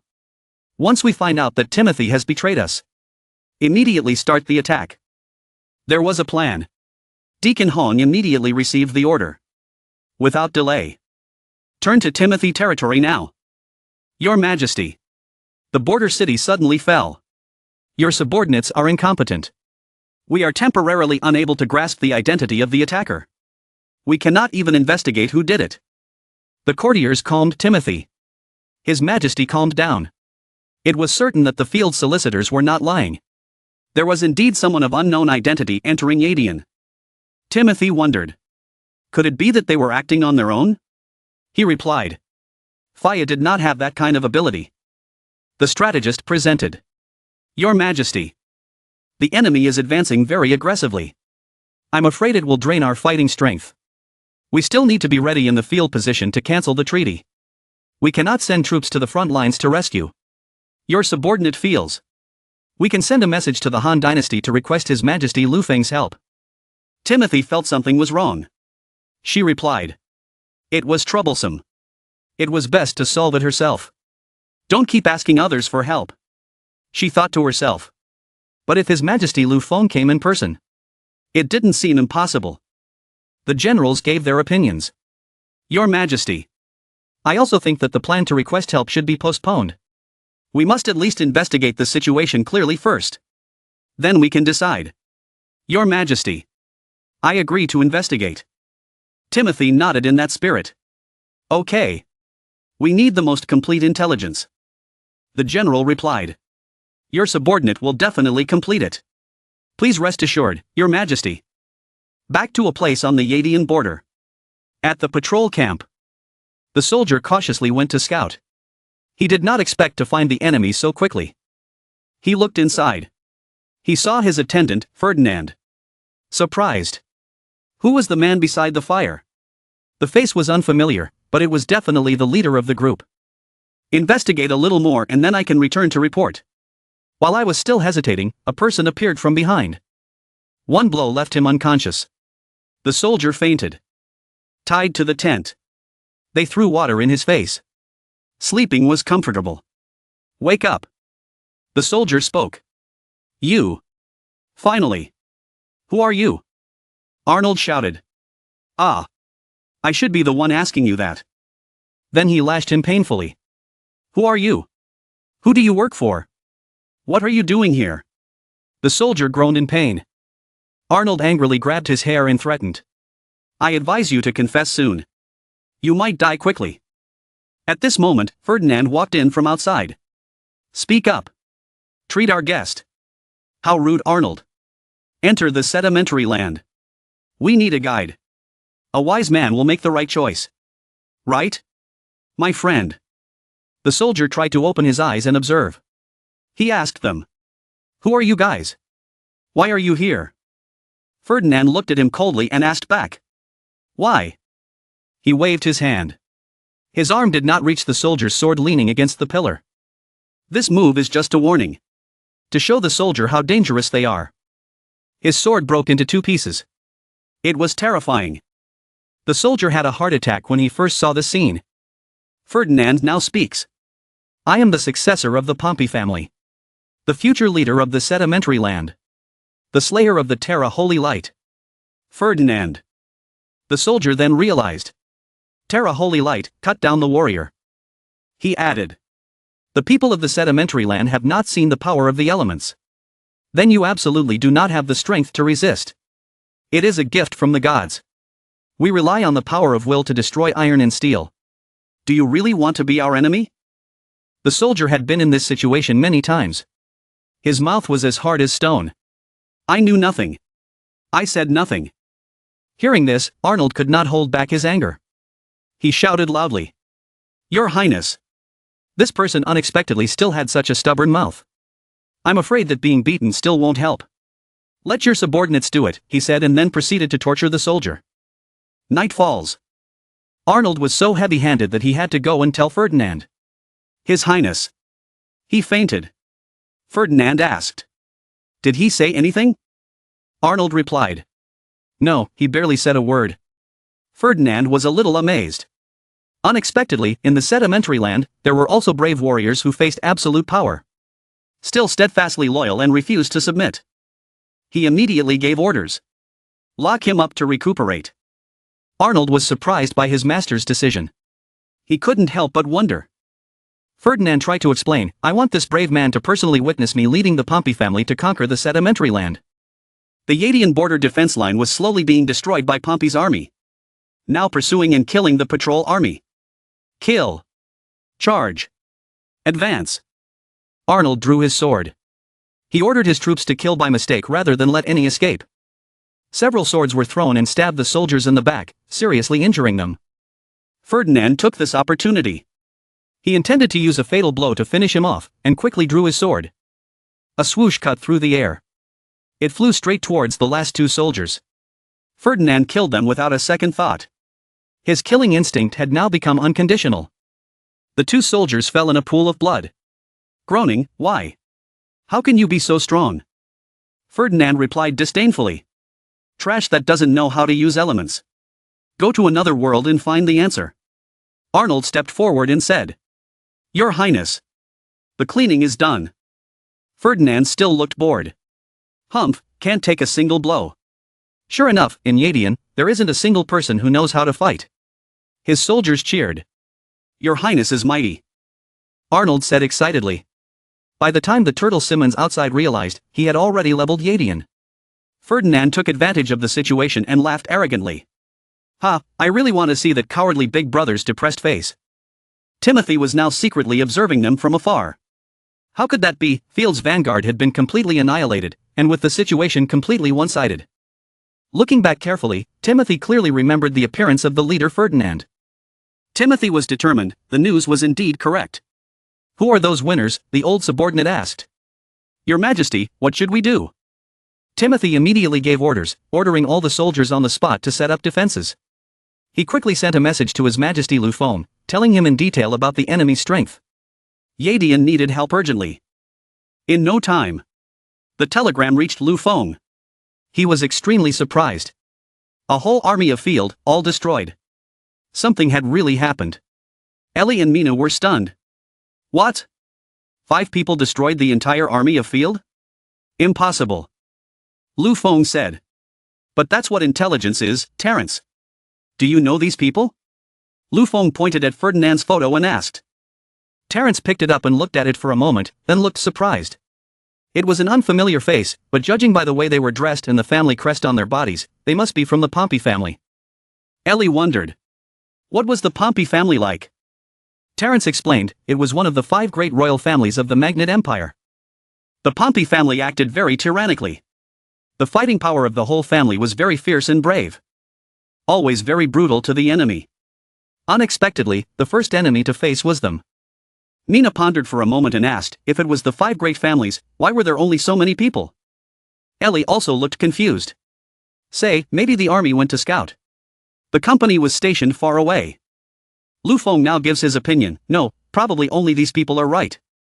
According to the theory of the truth of hatred, Yadian was still in the elemental stasis stage. It was still difficult for outside races to adapt to such a low elemental concentration environment. This was a vanguard of 5 people with elemental power. With his strong argument, Lu Feng felt the seriousness of this matter. He stood up and gave orders, mobilizing his troops. I need to personally go and deal with this vanguard. Hearing that, Mina, Ellie and Terence all exclaimed. Young master, your majesty. This is too dangerous. Lu Feng carefully explained, if we let them stand firm in the silent land, they will have a source of power that will continuously flow in. We must pull out this nail. Back to the outer space of Han Dynasty City. The spaceship carrying Lu Feng and his entourage has departed. Below is the special forces of Han Dynasty accompanying. In the spaceship at this time, a subordinate stepped forward to report, reporting to your majesty, there is new news from the front lines. Lu Feng was quite anxious, quickly tell me. Field's army was almost broken, gradually retreating inland. Timothy had set up many defensive lines, which were also gradually being breached. Field and Timothy were also unable to resist. Mina was terrified.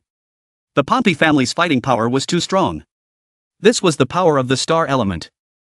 Meanwhile, Flay leaned out from the window and called out. Young master. Lu Feng looked quite happy. Flay, you're here. Flay ran over and hugged Lu Feng and replied. Flay heard that the young master was also nearby. He had brought special bird warriors to protect him. Lu Feng asked gratefully. Flay, we all miss you so much. Are you doing well? Flay eagerly replied, I'm fine, why did the young master come here in person? The front line is very dangerous. Lu Feng replied. You guys are all in a very dangerous situation. How can I sit back and relax? And the enemy this time is not someone you can deal with. Flay also agreed to recount. The situation had become extremely bad now. When I had just left, the last line of defense of the barracks had almost been breached. Dees was shocked and couldn't believe his ears. That fast? Mina also thought it was not true. Lu Feng asked worriedly. Where is Timothy? Is she okay? Flay replied. I don't know the specific situation. We need to return quickly. Lu Feng turned around and gave a loud order. Hurry! Go at full speed. We must save Timothy and his men. At that time, on the last defensive camp, smoke and fire were already rising to the sky. Your Majesty, please leave. We will help you cover the rear. The courtiers quickly dragged Timothy away. Your Majesty. You can't hesitate any longer. Axe and Duke Willer have led the soldiers to buy time at the front line. But he can't stay long. When the enemy comes to attack here, it will be too late to leave. Timothy couldn't believe her eyes. She was stunned. We didn't go. All the soldiers are dead. All my soldiers were killed by those bastards. Robin knew that His Highness was no longer sober. He spoke loudly. Your Majesty. Now is not the time to say these words. Our strengths are too far apart. Staying here will only lead to death. Timothy jerked his hand away and replied. No, let go. Even if it means death. I need to die with the soldiers. Robin hugged Timothy. Shouted loudly to wake her up. As long as he was alive, Yadian still had hope. He couldn't die here. Timothy was stunned. He said softly. No, I cannot die. The soldiers will not die either. After some deliberation, Timothy gave the order. The intelligence has already been sent out.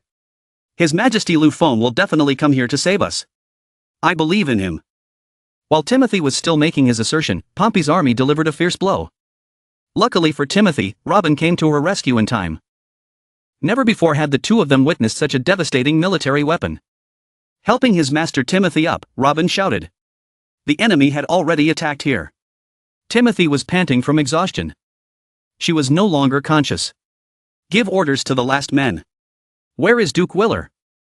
At that moment, in the distance, the image of Duke Willer lying on the snow covered in blood made the two of them speechless. Ferdinand and his army had already closed in on their position. Duke Willer lay gasping for breath, unable to speak, too strong, was knocked down and fled. Robin beside Timothy trembled, helpless. Duke Willer, he. Nyo Dai was now angry and no longer afraid, reaching for the sword. He rushed forward, risking his life with the damn invaders, and said to the two Timothys. You guys go ahead, I'll hold them off. Nyo Dai jumped straight in front of Ferdinand, slashing, but he blocked it easily. The elemental power on his body counterattacked, slashing at Nyo Dai. Nyo Dai couldn't react at all, he only knew that he was too fast. Ferdinand spoke up, but no matter how many times he spoke, it was to no avail. He slashed very hard, Ngudai blocked it with difficulty, the blow sent him flying. Obviously, Ngudai was not his opponent. In his heart, he could not think of any other solution. He was too strong. He was no match for him. Ngudai shouted loudly to signal the two Timothy, "You guys go quickly, I can't resist anymore, your majesty, please go quickly." Timothy couldn't bear to see those who fought alongside her sacrifice, she said, "No, I'm not going anywhere, Ngudai." Ferdinand gathered elemental power into the sword and said, "After entering Yadian these past few days, my perspective has gradually changed. You guys are very weak and very strong. As warriors, you are very brave and worthy of respect. It's just a pity that you cannot manipulate the elements. Your power is not enough and you were eventually crushed by us." He said, then he slashed out a warning blast. "Speaking again, this time you have witnessed the gap in strength between us, Clarence, you sent me." Ferdinand arrogantly asked, "How is it? Is this war interesting? My invitation is still valid, we need a guide, you must feel very honored to be noticed by me."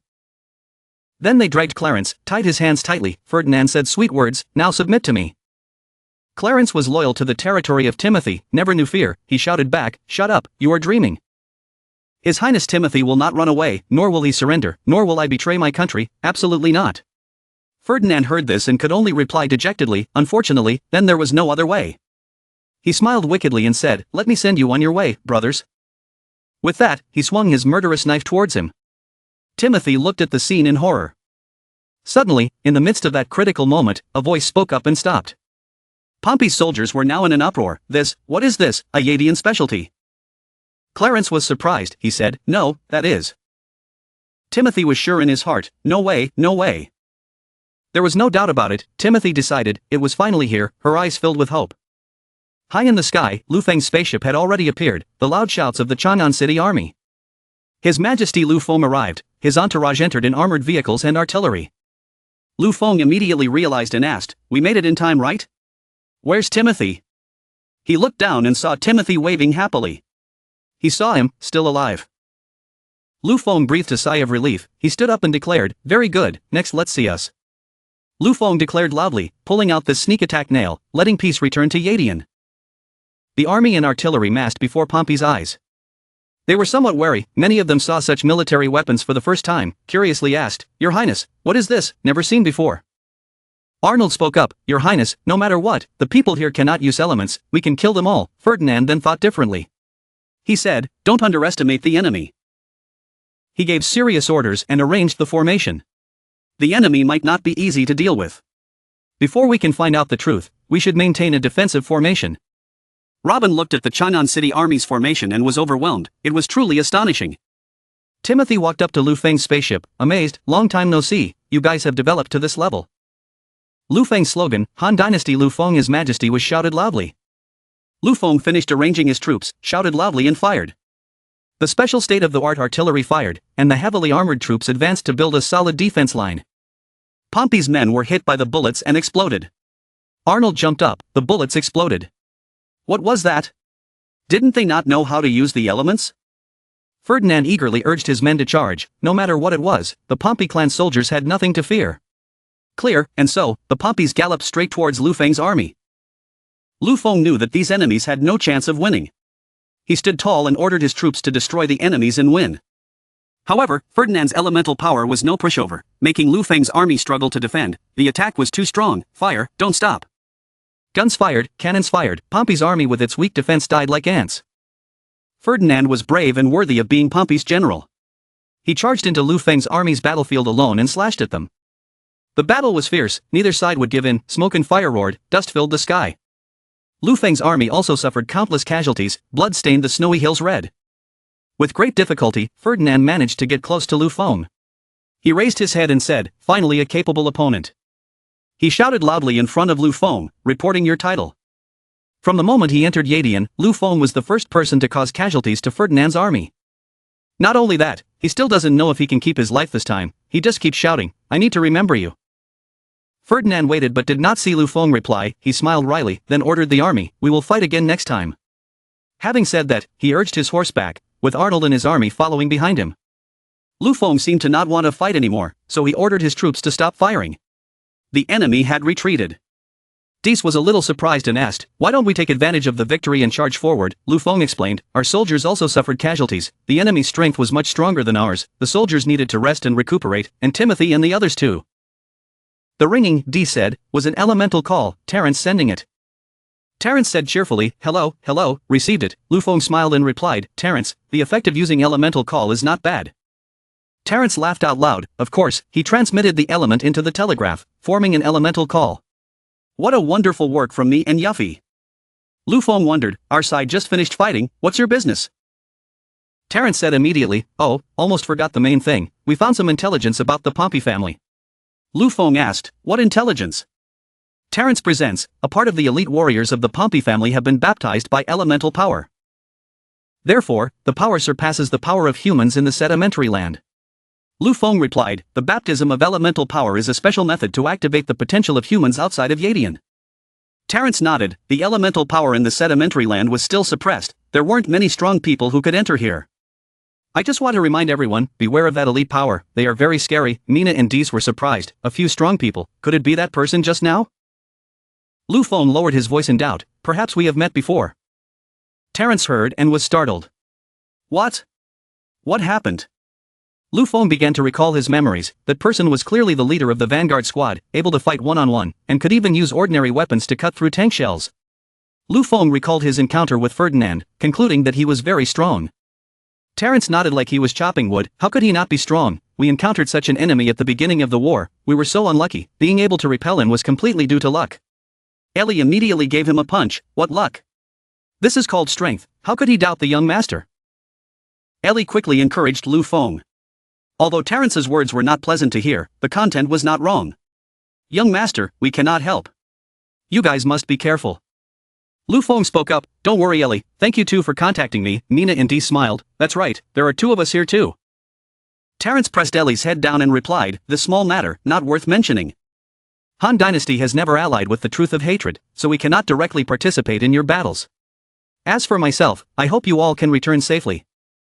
Lu Feng nodded and replied, "We will definitely return. Han Dynasty cannot be as strong as it is today without the help of both of you." "Thank you, Terence." Terence smiled awkwardly, politely, then Lu Feng, "Your Majesty." Ellie hit the old man again. "We will continue to investigate urgently. If there is any new information, we will contact everyone later. Good luck, young master. Be sure to pay attention to safety." Lu Feng nodded. Okay, leave it to me."